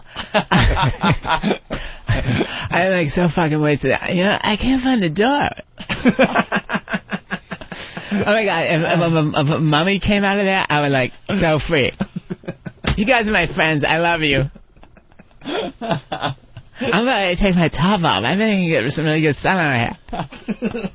Oh my God, can you like slide down the pyramid? Oh yeah, awesome. They put like a water slide up there. I'm going to do it. That's my idea. I'm going to do it. That's my idea. Give me 50% of it. You think I'm some dumb whore? Oh, you're a genius. No, I'm not going to slide down that thing. I'm not going to. You can. I'm not going to do it. That looks dangerous. You guys, it's crazy. It's crazy. That would be insane. I'll let my friends do it. I'm not going to do it. Some people are suggesting they could have just taken her to Epcot in Disney and let her loose and like... Yeah. We're here in the France Pavilion. And I'm here, and in like 3 minutes, I'm going to walk over to Japan. You know what? It really is a small world after all. It's a small world. We're going over to Ireland, and I'm going to get some Guinness. And then we're going to Japan. I'm going to drink some sake, and then we're going to Mexico for some tricycles. Oh my God! I just saw you in France. We're here on a monorail, and we're doing like 10 billion zillion miles an hour. Why can't you drink in this fucking joint? On the instant feedback, a lot of people pointing out that she said glass water boat. Glass water boat? Oh. Can I have a Walt Disney on ice? She's just saying whatever she sees. Right. Is this a glass water fish boat? Glass water fish tree boat. Oh my God, is this like a car rubber plastic? You're just like you can't see anything because it's all flashes. You're just like Like, it's like blinding, you know, you're just like, and you see spots everywhere afterwards. You're like, you know, like, hi, like, you look like a retard. You don't know what's happening. And then they get mad at you, too, when you're not looking in the right angle for the camera. You're like, you know. That's her describing the red carpet. She's on the red carpet. Oh, the red carpet. Is it any wonder her titty was out that long and she didn't notice? Like, yeah. Now I believe she didn't notice. Yeah, but you know what's funny? At first I thought it was a publicity stunt, like, hey, this will get people talking, but now I believe she just didn't notice. Not like I thought she was a genius beforehand, but I mean, I thought she was like, you know, moderately intelligent. You can just never tell until they're babbling like this. Oh, my God, you guys, you know, they belong to an exclusive club that we just don't belong to, and now they're coming for your Social Security. They're coming for your Social Security. Carson Daly's looking pretty good now. Yes. A lot of people, when he broke up with her, what are you thinking, Carson? Yeah, what are you thinking? Now we all know what he was thinking. We all know. God. He saw this first. I got to wake up in the morning with here. this. See how the fuck he went out with her for that long. You going to marry that? Woo. Rise and shine, sunshine, rise and shine. Here's my Carson, baby. Wake up, baby. Wake up. What do you do? What do you want for breakfast? Mimosas or bloodies? What are we drinking today? Cigarettes still going from the night before. She's putting cigarettes out in, like, crepes from room service. And stuff. Just this no-class whore in the hotel yelling at the fucking poor guy that brings the room service. But I asked for the omelet, a Western omelet. Fucker. Where is it? Just breathing smoke breath. She wakes up in the morning, hasn't had a cigarette in hours, and the first thing she exhales is smoke. She could blow smoke rings after not smoking for hours. My brother dated a girl one time, and they were standing. It was like right at like dusk. You ever see that when the sun and the moon are out at the same time? Yeah. And she's like, "What? How can they both be out?" I literally thought it was the same fucking thing. And he just went like, "Oh my God!" How could that work if we're like at the center of the universe, resting on a tortoise's back? How can the sun and the moon? If you go to we're going to take the glass water boat and reach the edge of the earth and look at the sea serpents. The world is flat. And Christopher Columbus discovered America on the 3 ships, the Manning-Moe and Jack, and it found like the founding youth. And now we're going to go look for something, and that's how they invented Columbus Day. I hate to say it, guys, but this could be the last Paradise Club. Oh, damn it. We've had fun with this We had a lot of fun. We had a lot of fun with this show over the last few months, but this could be it right here. It's very short clip. It was wild. It was a really cool crowd of London, and, you know, everyone had fabulous clothes on and crazy makeup, and we just had a great time. It's always just about having a great time. It's the exact same description. Anything shouts. Everything. It's awesome. It's fun. It's fun. I love you guys. Someone's suggesting they probably were telling her the speed in kilometers per hour that she was in, but just couldn't understand. We're doing like 200 somethings. She probably couldn't understand the concept of K over miles per hour. I love it. It must be so fucking cool to go through life like that. Like, it just has to be the best thing she has ever. No worries. No it's just, stress. where's the next party? Where is it? Where is it? Those titties are like a backstage pass. She just was all access. Yeah. Never had to learn anything. Nope. Oh, what are those pictures of her having sex? Yeah, what movies? Let me see that. Body shots. Could you turn the screen a little? Yeah. Some sex scenes from Body Oh, my Shots. God, you guys. Very nice. Dude, how well is that fat Very kid nice. from Stand By Me doing now, huh? Yeah, what happened? Rebecca Romaine. Oh, getting the pants taken off. All right. Tara. Too naked. much him? Not on. Oh, there you go. There you go. Very nice. They're flapping around. That's before the implants. Yep. Oh, boy. Bam, Wow, we're really ending the show? Amazing. How did that happen? This show flew. Oh, that's too bad. Let's say hi to Mandy in North Carolina. Mandy. Hi, how you doing? Hey. I realized through Anthony's impression that Tara Reid sounds a lot like Corky from Life Goes On. I love Anthony's Tara Reid impression. Yeah, I can't get enough of it. That's all I got. All right, thank you. There goes Mandy. Let's say hi to Bill in Boston. Bill? Yes, sir. What's up, Bill? Listen, Bill Burr, we saw you in the Wilbur Theater in Boston, and anybody who has a chance to see you should see you. You were fantastic. Oh, thanks a lot, man. Absolutely. We talked to you after the show, my girlfriend Lori and I. Very cool. I saw Bill Burr Friday night. I saw all his new material. I absolutely loved it, Bill. Oh, cool. I'll be at Rascals. It was a great set. Thanksgiving weekend. Rascals in Montclair, New Jersey. Finally got my plug-in. It's BillBurr.com, right? Yeah. And Bill Burr on MySpace. Yep. B-U-R-R. And where are you heading to? Can you say? What? You got the luggage. Oh, me? I told you I'm going to the Patriots-Colts game, and then I'm going out to L.A. That's right. I forgot about that. Good luck with the game tonight, but you guys don't have a shot. Yeah, I don't know. It's going to be rough. The Colts are a powerhouse this year, Anthony. It's going to be